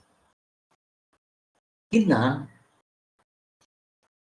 ಯಾರು ಮುಕ್ತರಾಗಿರ್ತಾರೋ ಅವನು ಸ್ತೋತ್ರ ಮಾಡೋದಿಲ್ಲ, ನಮಸ್ಕಾರ ಮಾಡಬೇಕಾಗಿಲ್ಲ. ಹೀಗೆ ಜ್ಞಾನವು ಬಂದಾಗ ಪರಮಹಂಸ ಪರಿವ್ರಾಜವು ತಾನೇ ಉಂಟಾಗ್ಬಿಡುತ್ತೆ. ಸ್ವಾಮಿ, ನೀವು ಸಾಧನೆ ಪೂರ್ತಿ ಆದರೆ ನಿಮ್ಮ ಅಂತಃಕರಣ ಪೂರ್ತಿ ಶುದ್ಧವಾಗಿ ಏಕಾಗ್ರತೆ ಬಂದು 3 ಸ್ಟೇಜ್ಗಳಲ್ಲಿ ಶುದ್ಧಿ ಆಗಬೇಕು ಅಂತ ಹೇಳಿದ್ದೆ. ಹಾಗ್ಬಿಟ್ರೆ ಮತ್ತು ನೀವು ಯಾವ ಸಾಧನೆ ಮಾಡಿದ್ರು, ಪರಂಪರಾ ಸಾಧನ, ಸಹಕಾರಿ ಸಾಧನ, ನೇರಾದ ಸಾಧನ, ಇರೇ 3 ಸಾಧನ. ಆಮೇಲೆ ಸಾಧನ ಚತುಷ್ಟಯ. ಇವುಗಳಿಗೆ ಏನು ಮಾಡುವಾಗಲೂ ಕರ್ಮಯೋಗನ ಬಿಡಬಾರ್ದು. ಇಲ್ಲಿ ಕೆಲಸ ಮಾಡುವಾಗ ಮಾತ್ರ ಮಾಡೋದು, ಪ್ರವಚನ ಮಾಡುವಾಗೆಲ್ಲ ನನ್ನ ಬಿಟ್ರೆ ಇನ್ಯಾರೂ ಇಲ್ಲ, ತಿರ್ಗ ಅಹಂಕಾರ ಎಲ್ಲೂ ಬರ್ಬಾರ್ದು. ಕರ್ಮಯೋಗ ಕೊನೆಯವರೆಗೂ ಇರುತ್ತೆ. ಮುಕ್ತರಾಗೋವರೆಗೂ ಯಾವ ಸಾಧನೆನೂ ಬಿಡೋಂಗಿಲ್ಲ. ಹೀಗೆ ಆದ್ದರಿಂದ ಈ ಪರಮಹಂಸ ಪರಿವ್ರಾಜವು ತಾನಾಗಿ ಉಂಟಾಗ್ಬಿಡುತ್ತೆ. ಸಾಧನೆ ಕಂಪ್ಲೀಟ್ ಆಯಿತು, ನಿಮ್ದು ಒಂದು ಡೈಮಂಡ್ಗೆ ಇಷ್ಟು ದುಡ್ಡು ನೀವು ಕೊಟ್ಬಿಟ್ರಿ, ನಿಮ್ಗೆ ತಿಟ್ಕೊಟ್ರೆ ಬೇಡ ಅಂತಂದ್ರೆ ನಿಮ್ಮ ಮನೆಗೆ ಪಾರ್ಸಲ್ ಬಂದ್ಬಿಡುತ್ತೆ, ಬೇಡ ಅಂದ್ರೆ ನಿಮ್ಮ ಕಾಲಿಗೆ ಬಂದು ಬೀಳುತ್ತಂತೆ ಮೋಕ್ಷ. ಹೇಗೆ ಅದು ಇಂಪಾರ್ಟೆಂಟ್. ಇನ್ನೊಂದು, ಎಲ್ಲ ಸಾಧನೆಗಳಿಗಿಂತ ನಾವು ಭಗವಂತ ನೀನು ಕೊಡಬೇಕು ಅನ್ನೋಂಥ ಒಂದು ಮತ್ ಕೇಳ್ತಾ ಇರಬೇಕು. ಮತ್ತಿದು ಎಷ್ಟೆಷ್ಟು ಜಿಜ್ಞಾಸೆ ಜಾಸ್ತಿ ಇರುತ್ತೋ ಅಷ್ಟು ಬೇಗ ಸಿಗುತ್ತಂತೆ. ನೀವು ಸಾಧನೆ ಮಾಡೋದು ಸ್ವಲ್ಪ ಹೆಚ್ಚು ಕಡಿಮೆ ಆದರೂ ಪರವಾಗಿಲ್ಲ, ನಿಮಗೆ ಆ ಅರ್ಜಿ ಇರಬೇಕು. ರಾಮಕೃಷ್ಣ ಪರಮಹಂಸ ಹೇಳೋದು, ಬೆಂಕಿ ತಲೆ ಮೇಲೆ ಇಟ್ಟು ನೀರಿನಲ್ಲಿ ಮುಳುಗಿದ್ದು ಎಕ್ಸಾಂಪಲ್ಸ್ ಇಟ್ಕೋಬೇಕು. ಹೀಗೆ ಅದಾಯಿತು. ಈಗ ಇಲ್ಲಿಂದ ಮಾಡಬೇಕು. ಆದ್ದರಿಂದ ಇಂತಹ ಜೀವನ್ಮುಕ್ತನ ಸ್ಮೃತಿಯಲ್ಲಿ ಹೀಗೆಂದು ವರ್ಣಿಸಿದೆ. ಮೋಕ್ಷ ಧರ್ಮದ ವಿಚಾರ ಹೇಳ್ತಾರೆ. ಆ ಮುಕ್ತನಾದವನು ಹೇಗಿರ್ತಾನೆ ಸ್ವಾಮಿ? ಅದು ಅವನಿಗೆ ಯಾವುದರ ಬಯಕೆ ಇರೋದಿಲ್ಲ. ಫಲದ ಪ್ರಾಪ್ತಿ, ಯಾವ ಕರ್ಮವನ್ನು ಅವನೇನು ಯಾವ ಕರ್ಮವನ್ನ ಮಾಡಿ ಫಲವನ್ನು ಪಡಿಬೇಕು ಇಲ್ಲ. ಯಾವ ದೇವತೆಗಳಿಗೂ ನಮಸ್ಕಾರ ಮಾಡಬೇಕಾಗಿಲ್ಲ, ಯಾವ ದೇವತೆಯನ್ನು ಸ್ತುತಿ ಮಾಡಬೇಕಾಗಿಲ್ಲ. ಎಲ್ಲ ಬಂಧನಗಳಿಂದ ಬಿಡುಗಡೆಯಾಗಿರ್ತಾನೆ. ಇಂಥವನೇ ನಿಜವಾದ ಬ್ರಾಹ್ಮಣ. ಇಲ್ಲಿ ಬ್ರಾಹ್ಮಣ ಅಂತ ಕರೀತಾರೆ, ಮುಕ್ತನಾದವನಿಗೂ ಬ್ರಾಹ್ಮಣ ಅಂತ ಕರೀತಾರೆ. ಮುಕ್ತನಾದವನು ಬೇರೆ ಬೇರೆ ಹೆಸರುಗಳು ಕರೀತಾರೆ. ಒಂದೊಂದು ಅಧ್ಯಾಯದಲ್ಲೂ ಬೇರೆ ಬೇರೆ ಕಡೆ ಸ್ಥಿತಪ್ರಜ್ಞ, ಭಕ್ತ, ಯುಕ್ತ, ಯೋಗಿ. ಭಕ್ತ ಅಂದರೆ ಇಲ್ಲಿ ಪರಾಭಕ್ತ, ಭಕ್ತಿ ಪರಾಭಕ್ತ. ಮತ್ತೆ ಅವನ ಏನಂತಾರೆ, ಔಪನಿಷತ್ ಪುರುಷ, ಹಿಂಗೆ ಎಲ್ಲ ಏನೇನೋ ಹೆಸರು ಕರೀತಾರಲ್ಲ, ಇಲ್ಲಿ ಬ್ರಾಹ್ಮಣ ಅಂತ ಕರೀತಾರೆ. ಹೀಗೆ ಇಲ್ಲಿ ಅವನ ದೇವತೆಗಳನ್ನ ಪೂಜೆ ಮಾಡೋದಿಲ್ಲ ಅಂತ ಹೇಳಿದ್ದು ನಿಜವಾಗ್ಲೂ ಅವನಿಗೇನು ಬೇಕಾಗಿಲ್ಲ. ಬಟ್ ಹಾಗೆ ಅಂದ್ಕೊಂಡು ಅವನ ಅಹಂಕಾರದಿಂದ ಇರಲ್ಲ. ಚೆನ್ನಾಗಿ ತಿಳ್ಕೊಳ್ರಿ. ಮೊದಲು ಹೇಗೆ ಮಾಡ್ತಾ ಇರ್ತಾನೋ ಹಾಗೇ ಅವನು ಸಾಧನೆ ಮಾಡ್ಕೊತಾ ಇರ್ತಾನೆ. ಅವನು ದಿನ ಸಂಧ್ಯಾ ವಂದನೆ ಮಾಡೋನು ಮುಕ್ತನ ಆದ್ಮೇಲೆ ಅವ್ನು ಸಂಧ್ಯಾ ವಂದನೆ ಮಾಡ್ಕೊಂಡು ಹೋಗ್ತಾ ಇರ್ತಾನೆ. ಸಚ್ಚಿದಾನಂದ ಸರಸ್ವತಿ ಸ್ವಾಮಿಗಳು ನೋಡಿದ್ದೀರಾ? ಯಾವತ್ತಾದರೂ ಬಿಟ್ಟಿದ್ದು. ಮತ್ತು ದಿನಕ್ಕೆ 2 ಸಾರಿ ಸ್ನಾನ. ಸ್ವಾಮಿ ಮುಕ್ತನಾಗಿ ಬಿಟ್ಟಿದ್ದಾರೆ. ಅವರೆಲ್ಲ ಯಾಕೆ ಮಾಡಿದ್ರು? ಬಿಡುತ್ತೆ. ಯಾಕೆ ಮಾಡದೇ ಇದ್ರೂ ನಡೆಯುತ್ತೆ. ಅವರು ನಾನು ಮಾಡಲಿಲ್ಲ ಅಂದರೆ ಬೇರೆಯವರು ನೋಡೋರು, ಓಹೋ ಇವನೇ ಮಾಡಲಿಲ್ಲ ನಾನು ಯಾಕೆ ಮಾಡಲಿ ಅಂತ ಮಾಡದೇ ಇರ್ಬೋದು. ಮತ್ತು ಅವ್ರಿಗೆ ಮಾಡೋ ಅಭ್ಯಾಸ ಆಗ್ಬಿಟ್ಟಿರುತ್ತೆ. ಅಭ್ಯಾಸ ಬಲ. ಗಾಂಧೀಜಿ ಒಂದು ಅಂಗಡಿಗೆ ಹೋಗಿ ಟೀ ಕುಡಿತಾ ಇದ್ರಂತೆ. ಮತ್ತು ಒಂದು ಸ್ವಲ್ಪ ದಿವಸ ಬಿಟ್ಬಿಟ್ರಂತೆ. ಏನೋ ಯೋಚನೆ ಮಾಡ್ಕೊಂತ ತಿರ್ಗ ಬಂದು ಅಲ್ಲಿಗೆ ಬಂದದ ತಿರ್ಗಾ. ನಾನು ಯಾಕೆ ಬಂದೆ ಇವಾಗ, ಟೀ ಬಿಟ್ಬಿಟ್ಟು ಎಷ್ಟೊಂದು ದಿನ ಆಯ್ತಲ್ಲ ಅಂದ್ರೆ ಇದು ಅಭ್ಯಾಸ ಬಲ. ಹೇಗಿದೆ ಹಂಗೆ ಅವ್ರಿಗೆ ಅಭ್ಯಾಸ ಮಾಡಿ ಮಾಡಿ ಮಾಡಿ ಮಾಡಿ ಕೊನೆಗೆ ಅದು ಸಹಜ ಆಗ್ಬಿಡುತ್ತೆ, ನೈಸರ್ಗಿಕ. ಅದರಿಂದ ಅವ್ರಿಗೆ ಏನು ಲಾಭ ಇಲ್ಲ, ಬಟ್ ಅದು ಬಿಡೋದಿಲ್ಲ, ಮಾಡ್ಕೊಂಡು ಹೋಗುತ್ತೆ ಹಾಗೆ ಅಂತ ಹೀಗೆ ಅರ್ಥ ಮಾಡ್ಕೋಬೇಕಷ್ಟೆ. ಮತ್ತೆ ಈ ಇವನ್ ಗೃಹಸ್ಥ ಅವನಿಗೆ ಬ್ರಹ್ಮಜ್ಞಾನಿಗೆ ಎಲ್ಲಪ್ಪ ಇರುತ್ತೆ ಮನೆ, ಅವನಿಗೆ ಅವನೇನಂತಾರೆ, ಚಲನಿಕೇತನು ಅಂತಾರೆ. ನಾವು ಮನೆಗಳಿಗೆ ಯೋಗಾನಿಕೇತನಿಗೆಲ್ಲ ಹೆಸರಿಟ್ಕೊಂತೀವಿ, ಅಥವಾ ಏನೇನೋ ಹೆಸರುಗಳು ಇಟ್ಕೊಂತಾರೆ. ನಿಕೇತನ ಅಂದ್ರೆ ವಾಸ ಮಾಡೋ ಸ್ಥಳ. ಅವನಿಗೆ ಯಾವ್ದಿದೆ ವಾಸ ಮಾಡೋ ಸ್ಥಳ? ಚಲ ಅಚಲ. ಚಲ ಅಂತಂದ್ರೆ ಚಲಿಸೋದು, ಅಂದ್ರೆ ಶರೀರ ಚಲಿಸುತ್ತೆ, ಬದಲಾವಣೆ ಆಗುತ್ತೆ. ಅಚಲ ಅಂದ್ರೆ ಚಲಿಸ್ತೇ ಇರೋದು ಆತ್ಮ. ಅವನ ಮನಸ್ಸು ಯಾವಾಗಲೂ ಆತ್ಮತತ್ವದಲ್ಲಿ ಮುಳುಗಿರುತ್ತೆ. ಆವಾಗ ಅವನಿಗೆ ದೇಹದ ಕಡೆ ಪ್ರಜ್ಞೆ ಇರಲ್ಲ, ಹೊರಗಡೆ ಪ್ರಪಂಚದ ಕಡೆ ಪ್ರಜ್ಞೆ ಇರಲ್ಲ, ಅವನ ಮೇಲೆ ಬಟ್ಟೆ ಇದ್ರೂ ಗೊತ್ತಾಗೋದಿಲ್ಲ, ಹಾಗಿರ್ತಾನೆ. ಇದು ಆತ್ಮನಲ್ಲಿ ಆತ್ಮನ ಆ ಗವಲಿನಲ್ಲೇ ಮುಳುಗಿರ್ತಾನೆ, ಆತ್ಮನ ಆನಂದದಲ್ಲೇ ಮುಳುಗಿರ್ತಾನೆ. ಅವನು ಒಳ್ಳೆ ಕುಡ್ದವನ್ ತರ ನಡೀತಾನೆ. ನಾನು ಹೇಳಿದ್ದೆ ದೃಷ್ಟಾಂತ ಹಾಗೆ. ಆದರೆ ಈ ಮತ್ತೆ ವ್ಯವಹಾರ ದೃಷ್ಟಿಯಿಂದ, ಪ್ರಾರಬ್ಧದ ದೃಷ್ಟಿಯಿಂದ ಅವನಿಗೆ ಈ ಶರೀರ ಇರೋದ್ರಿಂದ ಒಂದು ಕೆಲವು ಸಾರಿ ಹೊಟ್ಟೆ ಹಸಿವು ಆಗ್ಬೋದು. ಆದಾಗ ಅವನು ಮತ್ತೆ ಎಲ್ಲೋ ಭಿಕ್ಷೆ ಎತ್ತಕ್ಕೆ ಹೋಗ್ತಾನೆ. ಆ ಭಿಕ್ಷೆ ಎತ್ತಕ್ಕೆ ಹೋದಾಗ ಅವಾಗ ಅವನೇನಾಗಿರ್ತಾನೆ? ಚೇತನ. ಚಲ ಅಂತಂದ್ರೆ ಚಲಿಸೋ ಅಂಥದ್ದು, ನಿಜವಾಗ್ಲೂ ಇಲ್ಲದೆ ಇರುವಂಥದ್ದು. ಈ ಶರೀರವನ್ನ ಚಲ ಅಂತ ಕರೀತಾರೆ. ಶರೀರವನ್ನ ಚಲಿಸೋದು ಅಲ್ವಾ?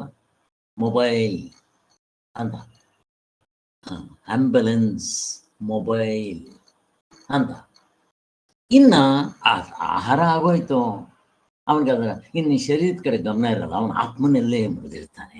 ಅದಕ್ಕೋಸ್ಕರ ಅವನಿಗೆ ಚಲ ಅಚಲ ಅನ್ನೋದು. ಅದಕ್ಕೆ ಅವನು ಚಲ ಅಚಲನಿಕೇತನಾಗಿರ್ತಾನೆ ಅಂತ. ಆದ್ದರಿಂದ ಇವನು ಹೊಟ್ಟೆ ಹಸಿವಾದಾಗ ದೇಹವೇ ಇವನ ಮನೆ. ಅಟ್ಲೀಸ್ಟ್ ಅಷ್ಟು ಭಿಕ್ಷೆ ಎತ್ಕೊಂಡು ತಿಂದಾದ್ಮೇಲೆ ಬಿಟ್ಟು ಹೋಯ್ತು. ಇನ್ನು ಯಾವಾಗಲೂ ಆತ್ಮನಾಗೇ ಇರ್ತಾನೆ, ಆತ್ಮತತ್ವದಲ್ಲೇ ಮುಳುಗಿರ್ತಾನೆ ಹಾಗೆ ಅಂತ ವ್ಯವಹಾರದ ದೃಷ್ಟಿಯಿಂದ ಹೇಳಿದ್ರು. ಇಂತಹ ಜ್ಞಾನಿಯು ಹೇಗಿರ್ತಾನೆ? ಯದೃಚ್ಛಿಕನಾಗಿರುವವನು. ಅಂದ್ರೆ ತನಗೆ ಬೇಕಾಗಿರೋ ಒಂದು ಬಟ್ಟೆ, ಹೊದಿಕೆ ಇವು ಇರಲಿಲ್ಲದೆ ಇರಲಿ ಹಾಗೆ ಇರ್ತಾನೆ. ಮತ್ತಿನ್ನೊಂದೇನು ಗೊತ್ತಾ? ಅವನು ಅಲ್ಲಲ್ಲಿ ಬಿದ್ದಿರೋವನ್ನ ತಗೊಂಡು ಶುಭ್ರ ಮಾಡ್ಕೊಂಡು ಬಳಸ್ತಾನಂತ. ನನಗೆ ಗೊತ್ತಿಲ್ಲಪ್ಪ ಏನಾಗುತ್ತೆ ಇವು ಅಂತ. ರಾಮಕೃಷ್ಣ ಪರಮಹಂಸದ್ ನಾನು ಹೇಳಿದೆ, ನನ್ನ ಜೀವನದ ಹೇಳ್ತೀನಿ ನೋಡಿ. ಹೀಗೆ ನಾನು ಎಲ್ಲ ಬೀದಿಲಿ ಹೋಗ್ತಾ ಇದ್ರೆ ಎಲ್ಲೋ ಸ್ಕ್ರೂಗಳು, ಮಳೆಗಳು ಬಿದ್ದಿದ್ದು ನಾನು ಎತ್ಕೊಂಡ್ಬಂದು ಮನೇಲಿ ಹಾಕ್ತೀನಿ. ಈ ಬಾಟ್ಲ್ಗಳು, ವೇಸ್ಟ್ ಬಾಟ್ಲ್ಗಳು ಮನೆ ಮುಂದೆ ಬಿಸಾಕಿರ್ತಾರೆ, ನಾನು ತಗೊಂಬಂದು ಒಂದು ಚೀಲದಲ್ಲಿ ಹಾಕ್ತೀನಿ. ಈಗ ಗೌರ್ಮೆಂಟ್ ಕ್ಲೀನ್ ಮಾಡ್ದಂಗೋ ಆಯಿತು. ಮತ್ತು ಯಾವನೋ ಒಬ್ಬ ಇಲ್ಲಿ ಬರ್ತಾನೆ, ಕಪ್ಪು ಬಟ್ಟೆ, ಗಲೀಜ್ ಬಟ್ಟೆ, ಸ್ನಾನ ಮಾಡಿ ಎಷ್ಟು ದಿನ ಆಗಿರುತ್ತೋ, ಅವ್ರು ಯಾವಾಗಲೂ ಶೂಸ್ ಹಾಕೊಂಡು ಓಡಾಡುತ್ತಾರೆ. ಶರ್ಟು ಬಟ್ಟೆ ಗಡ್ಡೆ ಬಿಟ್ಟಿರ್ತಾರೆ, ಅಲ್ಲಿ ಎಲ್ಲಿ ಸಿಕ್ಕೋದ್ರಲ್ಲಿ ಮಲ್ಕೊಂತಾರೆ. ಅವ್ರನ್ನ ಕರೆಯೋದು, ಮನೇಲಿರೋ ಪೇಪರ್ ಗೀಪರ್ ಎಲ್ಲ ಅವ್ರು ಕೊಟ್ಬಿಡೋದು, ಹೋಗ್ರು. ಅವ್ರ ಹತ್ರ ಏನು ದುಡ್ತವಂತೆ ಪಾಪ, ಏನೋ ಅವ್ರಿಗೆ ಏನು ಕುಡ್ಕೊತಾರೋ ಏನು ಮಾಡ್ತಾರೋ ಗೊತ್ತಿಲ್ಲ. ಎಷ್ಟು ಸರಿ ಹೇಳಿದ್ರು ಕೇಳೋದಿಲ್ಲ. ಯಾವನೋ ಒಬ್ಬನು ಗೊತ್ತಾಗ್ಬಿಡಿದೆ, ನಾನು ನೋಡಿದ ತಕ್ಷಣ ರಾಮ್ ರಾಮ್ ಅಂತ ಬಾಪ ರಾಮ್ ರಾಮ್ ಅಂತ ಅಂದ್ಬಿಟ್ಟು ಅವನಿಗೆ ಏನಿರುತ್ತೋ ಅವು ಕೊಟ್ಟು ಕಳ್ಸೋದು. ಇನ್ನೇನು ಮಾಡೋದು? ಹಂಗೆ ಒಂದು 50 ರೂಪಾಯಿ ಕೊಟ್ಟು ಕಳ್ಸೋದು. ಹೋಗೋ ಏನೋ ಊಟ ಗೀಟ ಮಾಡೋಗು ಅಂತ. ಏನು ಊಟ ಮಾಡ್ತಾನೋ ಏನು ಕತೆ, ಹೀಗೆಲ್ಲ ಇರುತ್ತೆ. ಹೀಗೆ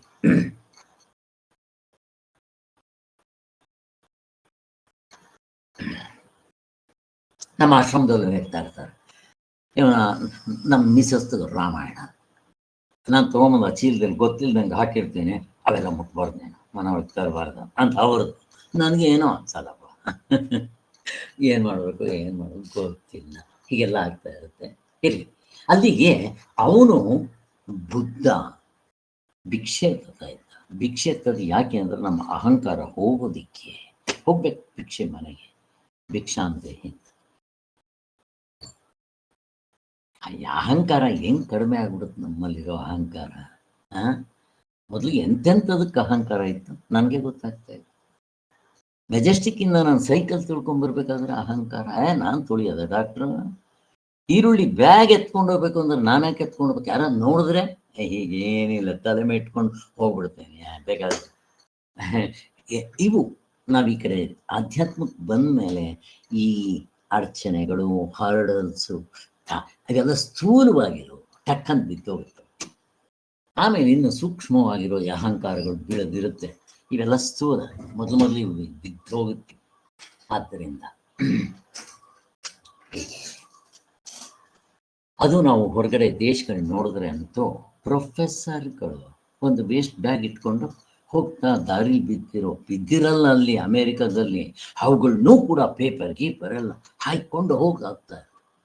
ನಾವೆಲ್ಲ ಹೋಗೋವ್ರನ್ನೆಲ್ಲ ಕೇಳೋದು, ಪ್ರೊಫೆಸರ್ಗಳು, ಡಾಕ್ಟ್ರುಗಳು, ದೊಡ್ಡ ದೊಡ್ಡ ಪೋಸ್ಟ್ನಲ್ಲಿರೋರು ಈ ಕೆಲಸ ಮಾಡ್ತಾರೆ.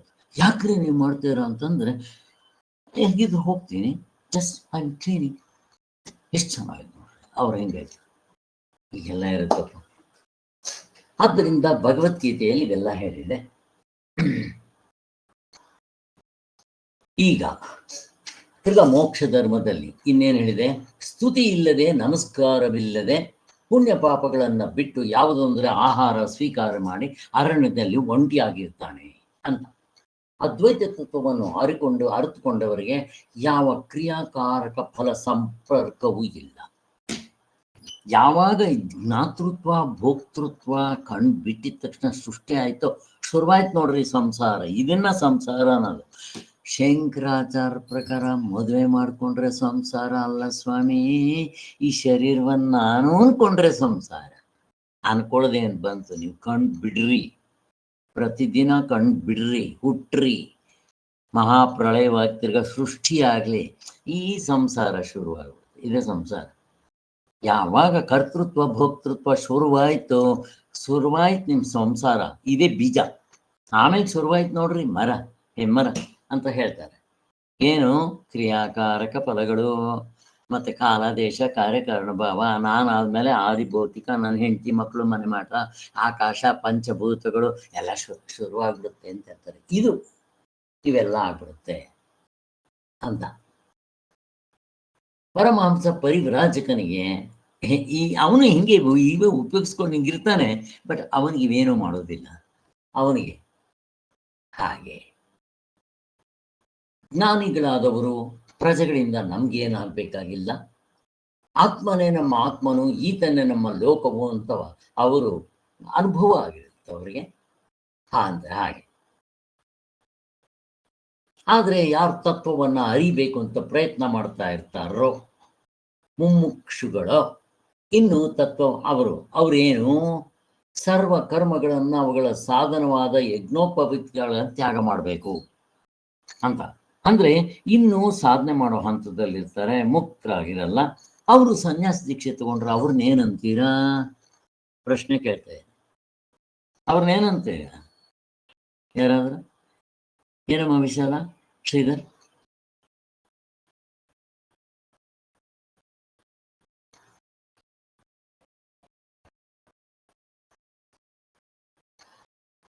ಅವ್ರನ್ನ ಮುಮುಕ್ಷಾಶ್ರಮ ಸನ್ಯಾಸ ಅಂತ ಕರೀತಾರೆ.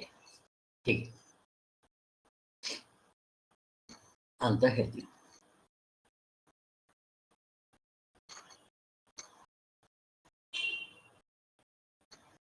ಆದ್ದರಿಂದ ಅದ್ವೈತ ತತ್ವವನ್ನ ಅರ್ಥಕೋಬೇಕು ಅಂತ ತುಂಬಾ ಜಿಜ್ಞಾಸೆ ಇರೋರು ಮುಮುಕ್ಷುಗಳು ತೀವ್ರ ವೈರಾಗ್ಯವಂತರಾಗಿರಬೇಕು ಅನ್ನೋದು ಕಾರ್ಯಕ್ಕೆ ಅರ್ಥ. ಈಗ ನೆಕ್ಸ್ಟ್ ಇನ್ನೊಂದು ಮಂತ್ರಕ್ಕೆ ಹೋಗ್ತಾ ಇದ್ದೀನಿ. ತತ್ವಮಾಧ್ಯಾತ್ಮಿಕಂ ದೃಷ್ಟ್ವಾ, ತತ್ವಂ ದೃಷ್ಟ್ವಾ ತು ಬಾಹ್ಯತಃ ತತ್ವೀಭೂತ ಸ್ತದಾರಮ ತತ್ವಾದ ಪ್ರಚೋತೋ ಭವೇತ್ ಅಂತ. ಇದೇನು? ಒಳಗಿರುವುದನ್ನ ತತ್ವವೆಂದು ಅರಿತುಕೊಂಡು, ಹೊರಗಿರುವುದನ್ನ ತತ್ವವದ ಎಂದು ಅರಿತುಕೊಂಡು, ತತ್ವವೇತನಾಗಿ ಅದರಲ್ಲಿ ಪೂರ್ಣನಾಗಿದ್ದುಕೊಂಡು ತತ್ವದಿಂದ ಜಾರಿ ಬೀಳದೆ ಇರಬೇಕು. ಇಲ್ಲಿ ಒಳಗೆ ಹೊರಗೆ ಇವೆರಡರಲ್ಲಿ ಯಾವುದು ಮುಖ್ಯ? ಒಳಗ ಅರ್ತ್ಕೋಬೇಕು, ಹೊರಗ ಅರ್ತ್ಕೋಬೇಕು. ಇದರ ಅರ್ಥ ಯಾವ್ದು ಮೊದಲು? ಒಳಗ ಅರ್ತ್ಕೋಬೇಕಾ ಹೊರಗ ಅರ್ತ್ಕೋಬೇಕಾ? ಪ್ರಶ್ನೆ ಕೇಳ್ತಾ ಇದೆ ಯಾರಾದ್ರು? ಒಳಗೆ ಸರ್. ಹಾ, ಯಾಕೆ?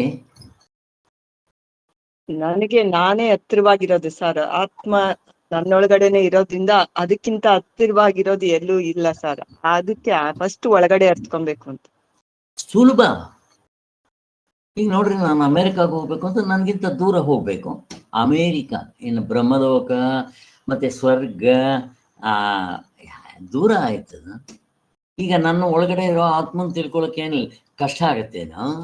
ಫಸ್ಟ್ ನನ್ನ ಒಳಗಡೆ ಇರೋ ಆತ್ಮ ಅದನ್ನೇನು ಇದ್ಬಿಟ್ಟಿದ್ದಾನೆ. ನೀವು ತಪ್ಪಾಗಿ ತಿಳ್ಕೊಂಡಿದ್ದೀರಾ. ಶರೀರ ಆದರೂ ನಾನು ಅಂತ ತಿಳ್ಕೊಂಡಿದ್ದೀರಾ. ಹಾಗೆ ಎಲ್ಲ ವಿಚಾರ ಮಾಡಿ ವಿವೇಕದಿಂದ, ವೈರಾಗ್ಯದಿಂದ, ಅಭ್ಯಾಸ ಬಲದಿಂದ ಮಾಡಿಕೊಂಡಾಗ ನಿಮ್ಮ ತತ್ವದಲ್ಲಿ ಒಳಗಡೆ ಗೊತ್ತಾಯ್ತು ಅಂತಂದ್ರೆ ಹೊರಗಡೆ ಏನು ಕಷ್ಟ ಇಲ್ಲ. ಒಂದ್ಸಾರಿ ಒಳಗಡೆ ಗೊತ್ತಾಯ್ತು ಅಂತಂದ್ರೆ ಹೊರಗಡೆ ಕೂಡ ನಾನೇ ಅಲ್ಲಿರೋದು. ಹೇಗಿದೆ ನೋಡಿ, ಇದಾಗಬೇಕು. ಆಗ ಹೊರಗಡೆಯಲ್ಲೂ ನಾನೇ ಇರೋದು. ಅಲ್ಲೂ ನಾನೇ, ಇಲ್ಲೂ ನಾ, ಫಸ್ಟ್ ಇಲ್ಲೂ ನಾನೇ, ಅಲ್ಲೂ ನಾನೇ, ಎಲ್ಲೆಲ್ಲೂ ನಾನೇ ಅಂತ ಹೇಳ್ತಾರಲ್ಲ. ಅಲ್ಲಿ ನೋಡಲು ರಾಮ, ಇಲ್ಲಿ ನೋಡಲು ರಾಮ, ಇಲ್ಲಿ ನೋಡಲು ರಾಮ, ಅಲ್ಲಿ ನೋಡಲು ರಾಮ, ಎಲ್ಲೆಲ್ಲಿ ನೋಡಿದರಲ್ಲಿ ಶ್ರೀರಾಮ. ಹಾಗೆ ಅದು ಹಂಗೆ ಬರ್ಬೇಕು. ಸೊ ಮೊದಲು ನಮ್ಮ ಒಳಗಡೆ ತಿಳ್ಕೊಳ್ಳೋದು ತುಂಬಾ ಸುಲಭ. ನನಗೆ ನನ್ನ ಒಳಗಡೆ ನೋಡ್ಕೊಳ್ಳೋದು ಸುಲಭನೇ ಅಲ್ವಾ? ಆದ್ದರಿಂದ ಅಂತ ಹೇಳ್ತಾ ಇದ್ದರು.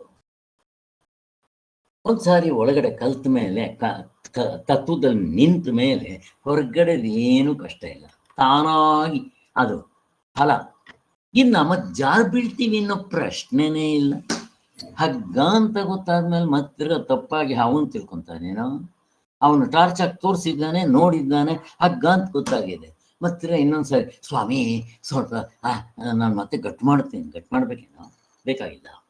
ಈ ತತ್ವನಿಷ್ಠೆಯನ್ನು ಸಂಪಾದಿಸ್ಕೊಳ್ಳುವ ಬಗೆ ಹೇಗೆ? ಹಿಂದೆ ಅದ್ವೈತದಲ್ಲಿಯೇ ಸ್ಮೃತಿ ಸಂತಾನವನ್ನು ಇಟ್ಕೊಳ್ಬೇಕು ಅಂತ ಹೇಳಿದ್ದಷ್ಟೇ ಇಲ್ಲಿ ಒಂದು ಶಂಕೆ ಬರುತ್ತೆ.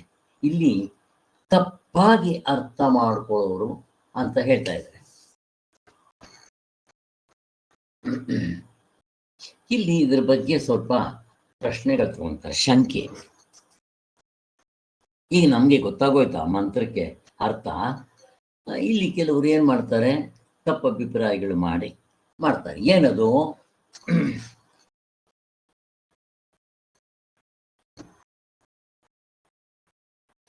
ಮನಸ್ಸು ವಿಷಯಾಕಾರವಾದ ಮೇಲಲ್ಲವೇ ವಿಷಯದ ಜ್ಞಾನ ಆಗೋದು. ಅವನ ಪ್ರಶ್ನೆ ಏನು ಅಂದ್ರೆ, ಅಲ್ಲಪ್ಪ, ಪ್ರಪಂಚದಲ್ಲಿ ಇವಾಗ ನೀವಲ್ಲಿದ್ದೀರಾ, ನೀವು ನಾನು ನೋಡ್ತಾ ಇದ್ದೀರಾ, ನನ್ನ ಮೇಲೆ ಬೆಳಕಿದೆ, ನೀವು ನಾನು ನೋಡ್ತಾ ಇದ್ದೀರಾ, ನೀವು ಬಂದ ನಾನು ನಿಮ್ಮನ್ನು ನೋಡ್ಬೋದು, ಕೇಳ್ಬೋದು ಎಲ್ಲ. ಈಗ ನಿಮಗೆ ಜ್ಞಾನ, ನಿಮಗೆ ನನ್ನ ಜ್ಞಾನ ಆಗ್ಬೇಕಾದ್ರೆ ಬೆಳಕಿರ್ಬೇಕು. ಇದೆ ನಿಮ್ಮ ಇಂದ್ರಿಯಗಳು ಆ ಆಬ್ಜೆಕ್ಟ್ ಜೊತೆಯಲ್ಲಿ ಸಂಬಂಧ ಆದಾಗ ನಿಮಗೆ ನನ್ನ ಜ್ಞಾನ ಆಗುತ್ತೆ. ಹೌದು, ಇವರು ಇದ್ದಾರೆ ಅಂತ ಗೊತ್ತಾಗುತ್ತೆ. ಏನಾಗ್ಬೇಕು ಅವಾಗ? ಮನಸ್ಸಿನಲ್ಲಿ ಪ್ರತ್ಯಯ ಮೂಡಬೇಕು. ಅದಕ್ಕೆ ಏನಂತಾರೆ? ಆ ವಸ್ತುವಿನ ಪ್ರತ್ಯಯ, ಮಡಕೆಯ ಪ್ರತ್ಯಯ, ಡಾಕ್ಟರ್ ಪ್ರತ್ಯಯ ಮೂಡಬೇಕು. ಹಾಗೆ ಆತ್ಮನಿಗೆ ಆಕಾರ ಇಲ್ವಲ್ಲ, ಅವನ ಮೇಲೆ ಯಾವ ಬೆಳಕು ಬಿದ್ದಿರ್ಬೇಕು? ಅವನು ಒಳಗಿದ್ದಾನಲ್ಲ, ಸೂರ್ಯ ಇಲ್ತಾನೆ ಇರೋದು, ಒಳಗಡೆ ಬೆಳಕು ಇಲ್ಲ. ಆ ಆತ್ಮನ ಪ್ರತ್ಯಯ ಹೆಂಗ್ ಮೂಡಬೇಕು ಅಂತ ಅವನ ಪ್ರಶ್ನೆ. ಆದ್ದರಿಂದ ಆತ್ಮಜ್ಞಾನ ಆಗುದಿಲ್ಲ ಅಂತ ಅವನು ಹೇಗಿದೆ ನೋಡಿ. ಕರೆಕ್ಟು. ಆತ್ಮ ಈ ವೈಶೇಷಿಕರು ಹೇಳೋ ಹಾಗೆ ದ್ರವ್ಯ, ಗುಣ, ಕರ್ಮ, ಸಾಮಾನ್ಯ, ವಿಶೇಷ, ಭಾವ, ಅಭಾವ ಯಾವುದಲ್ಲ. ಆದ್ದರಿಂದ ಅವನು ಇಲ್ಲ ಅನ್ಬೇಡೇನೋ, ಹೋಗ್ಲಿ ಶೂನ್ಯ ಅಂತ ಕರೆದು ಬೇಡೇನೋ? ಇಲ್ಲ, ನಮ್ಗೆ ನಾನು ಇದ್ದೀನಿ ಅಂತ ಹೇಳ್ತೀವಲ್ಲ, ವಿಚಾರ ಮಾಡು, ವಸ್ತು ಇದಲ್ಲ ಅದು ಅಂತ ಗೊತ್ತಾಗುತ್ತೆ. ಇಲ್ಲ ಅಂತ ಹೇಳಕ್ ಬರಲ್ಲ ಅಂತ. ಆತ್ಮನಿಗೆ ಏನು ಆಕಾರ ಇಲ್ಲ, ಹೆಸರಿಲ್ಲ, ನಾಮ, ಕುಲ, ಗೋತ್ರ, ಹಿಂದೆ ಮುಂದೆ, ಗಂಡಸು, ಹೆಂಗಸು, ನಪುಂಸಕ ಏನೂ ಇಲ್ಲ, ಯಾವುದೂ ಇಲ್ಲ ಅಂತ ನೀವು ಹೆಂಗಪ್ಪ ಪ್ರತ್ಯಯ ಮಾಡಿಸ್ಕೊಂತೀರಾ ಅಂತ ಒಂದು ಪ್ರಶ್ನೆ. ಆದ್ದರಿಂದ ಆತ್ಮಜ್ಞಾನ ಅಂತಂದ್ರೆ ಆತ್ಮಕಾರದ ವೃತ್ತಿಯನ್ನೇನು ಸಂಪಾದಿಸ್ಕೋಬೇಕಾಗಿಲ್ಲಪ್ಪ. ಯಾಕೆ? ಆತ್ಮನಿಗೆ ಯಾವುದರ ಹಂಗೂ ಇಲ್ಲ. ವೃತ್ತಿ ಏತಕ್ಕೆ ಬೇಕು? ನನ್ನ ಯಾರು ತಿಳ್ಕೋಬೇಕು ಅಂತಿರ್ತಾನೋ ಅವನ ಆತ್ಮವೇ ಆಗಿರುವುದರಿಂದ ಅವನನ್ನು ಅವನು ತಿಳ್ಕೊಳ್ಳೋದೇ ಅಂತ ಮಣ್ಣು. ಎಷ್ಟು ಈ ಮುಷ್ಟೇ ಮೋರೆ ಇವನಿಗೆ ಆಕಾರ ಇದೆ, ನಾಮ ಇದೆ, ಇವನ್ನೇ ನಾನು ತಿಳ್ಕೊಬೇಕಾಗಿಲ್ಲ ಅಲ್ವಾ? ಎಷ್ಟು ಹೇಳಿದ್ವಲ್ಲ, ಜಾತ್ರೆಗೆ ಹೋಗಿ ನನ್ನ ಮೊಮ್ಮಗಳು ಕಳೆದೋಗ್ಬಿಟ್ಟಿದ್ದಾಳೆ ಅಂತ ಕಂಪ್ಲೇಂಟ್ ಕೊಡ್ಬೋದು. ನಾನು ಕಳೆದೋಗ್ಬಿಟ್ಟಿದ್ದೀನಿ ಸ್ವಾಮಿ ಹೇಳಿ, ಎಲ್ಲಾದ್ರೂ ಕಂಪ್ಲೇಂಟ್ ಕೊಡ್ರಿ, ನಗ್ತಾರ ಇಲ್ವೋ? ಸಾಧ್ಯನೇ ಇಲ್ಲ. ಈ ಮುಷ್ಟೇ ಮೋರೆಗೆ ರೂಪ ಇದೆ, ನಾಮ ಇದೆ, ಕ್ರಿಯೆ ಇದೆ. ಇದಕ್ಕೆ ಪ್ರಮಾಣ ಬೇಡ, ಪ್ರತ್ಯಕ್ಷ ಪ್ರಮಾಣದಿಂದ ಕಂಡ್ಕೋಬೇಕೇನೆ ಇದನ್ನ ಬೇಕಾಗಿ ಅಂಥದ್ದು. ಇದ್ರ ಒಳಗಡೆ ಇದಕ್ಕೆ ಅಸ್ತಿತ್ವ ಆಧಾರವಾಗಿರೋ ಆ ಆತ್ಮಸ್ವರೂಪವನ್ನು ತಿಳ್ಕೊಳ್ಳೋದಕ್ಕೆ ಪ್ರಮಾಣ ಬೇಕಾ? ಪ್ರಮಾಣ ಬೇಡ. ಆದ್ದರಿಂದ ಅವನು ಸ್ವತಃ ಸಿದ್ಧ. ಇದನ್ನ ವೃತ್ತಿ ಆಕಾರ ಆಗ್ಬೇಕೇನೋ? ಹೊರಗಡೆ ಇರೋ ವಸ್ತು ನೋಡುವ ಹಾಗೆ ಯಾವುದೋ ವಸ್ತುವಿನ ಪ್ರತ್ಯಯ ಮೂಡಿಸ್ಕೊಂತಿರಲ್ಲ ಅಂತಃಕರಣದಲ್ಲಿ, ಹಾಗೆ. ಆದ್ರೆ ನಮ್ಗೆಲ್ಲೊಂದು ಪ್ರಶ್ನೆ ಬರುತ್ತೆ. ಮಾಂಡಿಕ್ಯ ಉಪನಿಷತ್ನಲ್ಲಿ ಪ್ರತ್ಯಯ ಮೂಡೋದಿಲ್ವಾ? ಮುಕ್ತರಾದ್ಮೇಲೆ ಪ್ರಶ್ನೆ ಕೇಳ್ತಾ ಇದ್ದೆ, ಮೂಡೋದಿಲ್ವಾ? ಏಕಾತ್ಮ ಪ್ರತ್ಯಯ ಸಾರ. ಮತ್ತೆ ನೀವೇ ಹೇಳಿದ್ದೀರಲ್ಲ, ಏಕಾತ್ಮ ಪ್ರತ್ಯಯ ಸಾರ, ಆತ್ಮನ ಪ್ರತ್ಯಯದ ಅಲ್ಲ ಆಯ್ತಲ್ಲ, ಮೂಡ್ತಲ್ಲ ಅಂತ ಕೇಳ್ತೀಯ. ಮತ್ತೆ ಇದು ವ್ಯವಹಾರ ದೃಷ್ಟಿಯಿಂದ, ಪಾರಮಾರ್ಥ ದೃಷ್ಟಿಯಲ್ಲಿ ಆತ್ಮನ ಪ್ರತ್ಯಯ ಮೂಡಿಸ್ಕೊಳ್ಳೋದು ಅಂತಂದ್ರೆ ನಗೋ ಮಾತು. ವ್ಯವಹಾರ ದೃಷ್ಟಿ ಅಂತ ಹೇಳೋದು. ಮತ್ತೆ ನನಗೆ ಅಜ್ಞಾನ ಇದೆ, ಅವ್ಯವಹಾರದ ಜ್ಞಾನ ಆಯಿತು, ಅದು ವ್ಯವಹಾರದಲ್ಲೇ, ಪರಮಾರ್ಥದಲ್ಲ. ಇವೆಲ್ಲ ಕ್ವಶನ್ಗಳು ಇಲ್ಲಿ. ಆದ್ದರಿಂದ ಅಲ್ಲಿ ಇವೆಲ್ಲ ಒಂದು ಸ್ವಲ್ಪ ಐವಾಶ್, ಬಟ್ ನಾವು ಚೆನ್ನಾಗಿ ಅರ್ಥ ಮಾಡ್ಕೋಬೇಕು. ಹೇಳ್ತಾರೆ, ಇದು ನಮಗೆ ಗೊತ್ತಾಗೋದಿಲ್ಲ. ಇವಾಗ ಅವನು ಬ್ರಹ್ಮಜ್ಞಾನ ಆಗಿದ್ದಾನೆ ಅಂತ ಅವನಿಗೆ ಮಾತ್ರ ಮೂಡಿರುತ್ತೆ, ನಮ್ಗೆ ಹೆಂಗೆ ಗೊತ್ತಾಗತ್ತೆ? ಪ್ರಶ್ನೆ ಕೇಳ್ತಾ ಇದ್ದೀನಿ. ಈಗ ಅವನಿಗೆ ಆಗಿರುತ್ತೆ ಅಂತ ಇಟ್ಕೊಡ್ರಿ, ಪ್ರತ್ಯಯ ಮೂಡಿರುತ್ತೆ, ಅವನಿಗೆ ಗೊತ್ತಾಗ್ಬಿಡುತ್ತೆ. ಈಗ ನಮ್ಗೆ ಹೆಂಗೆ ಗೊತ್ತಾಗುತ್ತೆ ಅವನು ಮುಕ್ತನಾಗಿದ್ದಾನೆ ಇಲ್ಲ? ಹೆಂಗೆ ಗೊತ್ತಾಗುತ್ತೆ? ನಾನು ಪ್ರಶ್ನೆ ಕೇಳ್ತಾ ಇದ್ದೀನಿ. ಅವನ ನಡವಳಿಕೆಯಿಂದ ಅದು ಹೇಳ್ಕೊಡ್ರಿ, ಅವನು ಹೇಗೆ ನಡ್ಕೊಂತಾನೆ. ಇಂಪಾರ್ಟೆಂಟ್ ಆಗಿ 4 ಕ್ಯಾರೆಕ್ಟರ್ಸ್ ಇರುತ್ತೆ. ಅವನು ಶಾಸ್ತ್ರವನ್ನ ಉಲ್ಲಂಘನೆ ಮಾಡೋದಿಲ್ಲ, ಶಾಸ್ತ್ರಕ್ಕೆ ತುಂಬಾ ಗೌರವ ಕೊಡ್ತಾನೆ. ಎರಡನೇದು, ಅವನು ಏನೇ ಕೆಲಸ ಮಾಡಿದ್ರು ಕರ್ಮಯೋಗದಲ್ಲಿ ಮಾಡ್ತಾನೆ. ಅವನು ಪಾಸ್ ಆಗ್ಬಿಟ್ಟಿರ್ತಾನೆ, ಅವನಲ್ಲಿ ಫೇಲ್ಯೂರ್ ಅನ್ನೋದೇ ಇಲ್ಲ, ಅಚ್ಚುಕಟ್ಟಾಗಿ ಮಾಡ್ತಾನೆ. ಅವನಿಗೆ ಸ್ವಲ್ಪನೂ ನಾನು ಅನ್ನೋ ಅಹಂಕಾರ, ಫಲದ ಆಸೆ ಎಂಥದ್ದು ಇರಲ್ಲ. ನೀವು ಬೈಸ್ಕೊಂಡು ಸುಮ್ಮನೆ ಇದು ರಿಸಲ್ಟ್. ಮತ್ತೆ ಸಮತ್ವದಿಂದ ಇರ್ತಾನೆ, ಯಾರು ಬೇಕಾದರೂ ಬರ್ರಿ, ಎಲ್ಲರನ್ನು ಒಂದೇ ರೀತಿಯಲ್ಲಿ ನೋಡಿ. ಆಮೇಲೆ ಕ್ಷಮಾ ಗುಣ, ಯಾರೇನು ತಪ್ಪು ಮಾಡಿದ್ರು ಪಾಪ ಗೊತ್ತಿಲ್ಲ, ಕ್ಷಮಿಸ್ಬೇಕು, ಹಂಗಿರುತ್ತೆ ಅವನಲ್ಲಿ. ಇವು 4 ನೋಡ್ರಿ. ಯಾರಲ್ಲಿ ಇನ್ನೂ ಮುಕ್ತರಾಗದೆ ಇದ್ರು ಅವನಲ್ಲಿ ಈ ಗುಣ ಇದೆ ಅಂತಂದ್ರೆ ಜಸ್ಟ್ ಇವನ್ ನನ್ನ ಗುರು ಅಂತ ಸ್ವೀಕಾರ ಮಾಡ್ರಿ. ಅವ್ರು ಏನು ಹೇಳ್ತಾರೋ ಕೇಳ್ತಾ ಹೋಗಿ, ಬೇಕಾದಷ್ಟು ಆಯ್ತು. ಮುಕ್ತನಾದವನಿಗಿದು ಎಫರ್ಟ್ಲೆಸ್, ಚಾಯ್ಸ್ಲೆಸ್, ಸ್ಪಾಂಟೇನಿಯಸ್ ಆಗಿರುತ್ತೆ. ನೀವು ಮಾಡ್ಕೊಂಡು ಹೋಗ್ತಾನೆ. ಹಾಯ್, ಅವನಿಗೆ ಮಾತ್ರ ಗೊತ್ತಿರುತ್ತೆ ನಾನು ಮುಕ್ತನಾಗಿದ್ದೀನಿ, ಬೇರೆಯವ್ರಿಗೆ ಬಹುಶಃ. ಅದಕ್ಕೆ ಹೇಳ್ತಾ ಇರೋದು ಅಷ್ಟೇ. ಯಾಕೆ ಅಂತಂದ್ರೆ ಇದು ನನ್ನ ಒಳಗಡೆ ಕಾಮಕ್ರೋಧಗಳಿವೆ. ಹೆಂಗೆ ಗೊತ್ತಾಗುತ್ತೆ? ಇವನು ಒಳ್ಳೆಯವನು ಕೆಟ್ಟವನು ಏನು ಬೋರ್ಡ್ ಹಾಕೊಂಡಿರ್ತಾನ? ಇವನು ಒಳ್ಳೆಯವನು ಬೋರ್ಡ್ ಇದೆಯಲ್ಲಿ ಏನಿಲ್ಲ. ಮತ್ತೆ ಅವ್ನು ನಡ್ಕೊಳ್ಳೋ ರೀತಿಯಿಂದ ಅಷ್ಟೇ. 1 ಸಲ 2 ಸಲ ಅವ್ನು ನಡ್ಕೊಳ್ಳೋ ರೀತಿ ನೋಡ್ತೀವಿ, ಓಹೋ ಇವನು ಯೋಗ್ಯತೆ ಇಷ್ಟೇ ಅಂತ ಗೊತ್ತಾಗ್ಬಿಡುತ್ತಲ್ವಾ? ಹಾಗೆ ಮಾಡ್ಕೋಬೇಕು. ಹಾಗೆ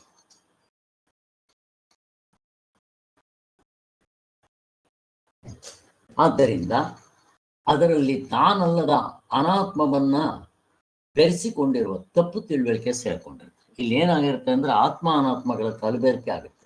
ಇದನ್ನೇ ಅಧ್ಯಾಸ, ಅದನ್ನೇ ತೊಲಗಿಸ್ಕೋಬೇಕಷ್ಟೆ. ಕಲಬೆರಕೆ ನಿಜವಾಗ್ಲೂ ಆಗಿಲ್ಲ. ಚೆನ್ನಾಗಿ ಅರ್ಥ ಮಾಡ್ಕೊಳ್ರಿ. ಏನ್ ಹಾವು ಹಗ್ಗ ಎರಡು ಒಂದರಲ್ಲೊಂದು ಹಿಂಗೆ ಹಾವು ಹಗ್ಗದಲ್ಲಿ ಹಿಂಗೆ ಬೆಳ್ಕೊಂಡಿದ್ಯೇನೋ ಇಲ್ದೇ ಇರೋ ವಸ್ತು ಒಂದ್ ನಿಜವಾಗ್ಲೂ ಇರೋದು.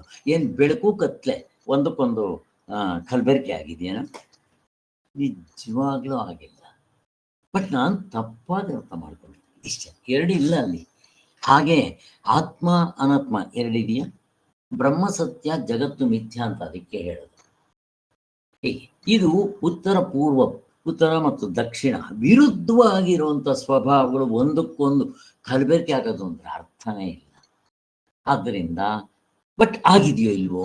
ಆಗಿದೆ. ಅನುಭವಕ್ಕೆ ಇಂಪಾರ್ಟೆಂಟ್ ಕೊಡ್ರಿ. ಆದ್ದರಿಂದ ಇವನ್ ಬಿಡಿಸ್ಕೊಡ್ರಿ, ಮುಗಿದೋಗಿದೆ. ಹಿಂಗೆ ಯೋಚನೆ ಮಾಡ್ತಾ ಹೋಗ್ಬೇಕು. ಆದ್ದರಿಂದ ಆಧ್ಯಾತ್ಮಿಕವಾದ ದೇಹ, ಪ್ರಾಣ, ಇಂದ್ರಿಯ, ಮನಸ್ಸು, ಬುದ್ಧಿ, ಅಹಂಕಾರ ಇಷ್ಟೆಲ್ಲ ಯಾಕೆ? ಏಕೋನಂಶತಿ ಮುಖ. ಹೇಗೆ ನಾವು ಹಗ್ಗದಲ್ಲಿ ಹಾವು ಅನ್ಕೊಂತೀವೋ ಆತ್ಮನಲ್ಲಿ ಇವುಗಳನ್ನ ನಾನು ಅಂತ ಅನ್ಕೊಂತೀವಿ ಅಂತ ಹೀಗೆ. ಆದ್ದರಿಂದ ಇಷ್ಟು ಮಾತ್ರ ಅಲ್ಲ, ಇದು ಆಧ್ಯಾತ್ಮಿಕ. ಏನು ಈ ವ್ಯವಹಾರ ಮಾಡಬೇಕಾದ್ರೆ ಇದೊಂದೇ ಇದ್ರೆ ಸಾಲದು. ಹೆಂಡತಿ, ಮಕ್ಕಳು, ಮನೆ, ಮಠ, ಆಸ್ತಿ ಆದಿ ಭೌತಿಕ ಇರಬೇಕು, ಮತ್ತೆ ಆದಿ ದೈವಿಕ ಇರಬೇಕು. ಅದ್ರ ಜೊತೆ ಕಾಲ, ದೇಶ, ಕಾರ್ಯಕಾರಣಗಳು ಇಷ್ಟಿರಬೇಕು. ಇಷ್ಟಿದ್ರೇನೆ ವ್ಯವಹಾರ ಮಾಡೋದು. ಆದ್ದರಿಂದ ಇವೆಲ್ಲ ಸೇರ್ಕೊಂಡಿರುತ್ತೆ ಅಂತ ಹೇಳೋದು ಹೀಗೆ. ಆದರೆ ಇವೆಲ್ಲವೂ ಆತ್ಮನೇ ಆಗಿರುತ್ತೆ. ಸೊ ನಮಗೆ ನೋಡಿದ ಮೇಲೆ, ಈಗ ನೀವು ಆಭರಣ ಅಂತ ಏನ್ ಬೇಕಾದ್ರೂ ಅಂದ್ರೆ ಚಿನ್ವೆ, ಹಾಗೆ ನೀವು ಪ್ರಪಂಚ ಅಂತ ಏನ್ ಬೇಕಾದ್ರೆ ಪಾರಮಾರ್ಥವು ತೋರಿಕೊಳ್ಳುವ ಬಗೆ. ಆದ್ದರಿಂದ ಇವೆಲ್ಲ ಮತ್ತೇನೋ ಅವಸ್ಥೆ ಒಳಗಡೆ ಇರೋ ಡಜನ್ ಏನಂತ ಕರಿಬಹುದು? ವಾಚಾರಂ ವಣಂ ವಿಕಾರೋ ನಾಮಧೇಯಂ. ಮತ್ತೇನ್ ಸತ್ಯ? ಮಣ್ಣೇ ಸತ್ಯ, ಆಭರಣಗಳಲ್ಲ, ಚಿನ್ನವೇ ಸತ್ಯ. ಅವಸ್ಥೆ ಒಳಗಡೆ ಇರೋ ಡಜನ್ ಅಲ್ಲ, ಆತ್ಮನೇ ಸತ್ಯ. ಈಗ ನೋಡೋದು ಬರ್ಬೇಕು. ಆದ್ದರಿಂದ ಚಾಂದಕ್ಯ ಉಪನಿಷತ್ನಲ್ಲಿ ತತ್ವಮಸಿ ಇವೆಲ್ಲ ಹೇಳಿದೆ. ಹಾಗೆ ಅದೇ ನಾನು ಅಂತ ಅರ್ಥಕೊಂಡು ತತ್ವವಾಗಿ ನಿಂತ್ಕೊಂಡ್ಬಿಡೋದು ಇಷ್ಟೇ.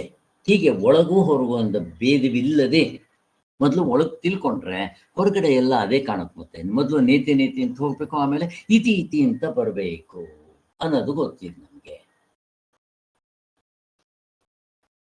ಯಾವಾಗ ಅವನ ತತ್ವವನ್ನ ಒಳಗಡೆ ಇರೋದನ್ನ ಕಂಡ್ಕೊಂಡ್ಬಿಡ್ತಾನೋ ಅವನು ಆತ್ಮ ರಥನಾಗಿರ್ತಾನೆ, ಆತ್ಮ ರಾಮನಾಗ್ತಾನೆ. ಮೊದಲು ನಾವು ಆತ್ಮಕಾಮರಾಗಬೇಕು. ಈಗೇನಾಗಿದ್ದೀವಿ? ಪ್ರಪಂಚದ ಕಾಮರಾಗಿದ್ದೀವಿ. ಈ ನಾನು ನನ್ನ ಶರೀರದ ಮೇಲೆ ಕಾಮ, ಹೆಂಡತಿ ಮಕ್ಕಳ ಮೇಲೆ ಕಾಮ, ಇದು ಬಿಟ್ಟು ಆತ್ಮಕಾಮನಾಗಬೇಕು. ಆತ್ಮಕಾಮನಾದ್ರೆ ಏನಾಗುತ್ತೆ? ಆಪ್ತ ಕಾಮನಾಗ್ತಾನೆ. ಹೊರಗಡೆ ಪ್ರಪಂಚದಲ್ಲಿ ಮೋಹ ಕಡಿಮೆ ಆಗ್ಬಿಡುತ್ತೆ. ಆಮೇಲೆ ಏನಾಗ್ತಾನೆ? ಆತ್ಮರಾಮನಾಗ್ತಾನೆ. ಅವನೇ ರಾಮನಾಗ್ಬಿಡ್ತಾನೆ. ಆದ್ದರಿಂದ ಆಮೇಲೆ ಅವನಿಗೆ ಮುಂದೆ ಹಿಂದೆ ಕೆಳಗೆ ಮೇಲೆ ಎಡ ಬಲ ಹೊರಗಡೆ ಒಳಗಡೆ ಏನಿರೋದಿಲ್ಲ. ಹಾಗೆ ಅಂದ್ರೆ ಐಸ್ ಮೀನು ಸಮುದ್ರದಲ್ಲಿ ಇದ್ರೆ ಎಲ್ಲವೂ ನೀರೇ, ಆ ಅರ್ಥ ಬರುತ್ತಿಲ್ಲ. ಆತ್ಮತತ್ವದಲ್ಲಿ ನಿಂತವನಿಗೆ ಇದನ್ನ ಆತ್ಮನಿಷ್ಠೆ ಅಂತ ಕರೀತಾರೆ. ಈಗ ಕೆಲವು ತಪ್ಪು ತಿಳುವಳಿಕೆ, ಕೆಲವು ವೇದಾಂತಿಗಳ ಮತ ತಪ್ಪು ಹೇಗೆ ಮಾಡ್ಕೊಂತಾರೆ ಕೆಲವರು ವೇದಾಂತಿಗಳೇ. ಭಾವನಾ ಸಂಚಯವಾದ, ಭಾವನೆ ಮಾಡ್ಕೊಳ್ಳೋದ್ರಿಂದ ಮೋಕ್ಷ ಆಗೋದಿಲ್ಲ. ಇದು ಉಪಾಸನೆಗಾಗ್ಬೋದು, ಜಪಕ್ಕಾಗ್ಬೋದು. ಏನದು?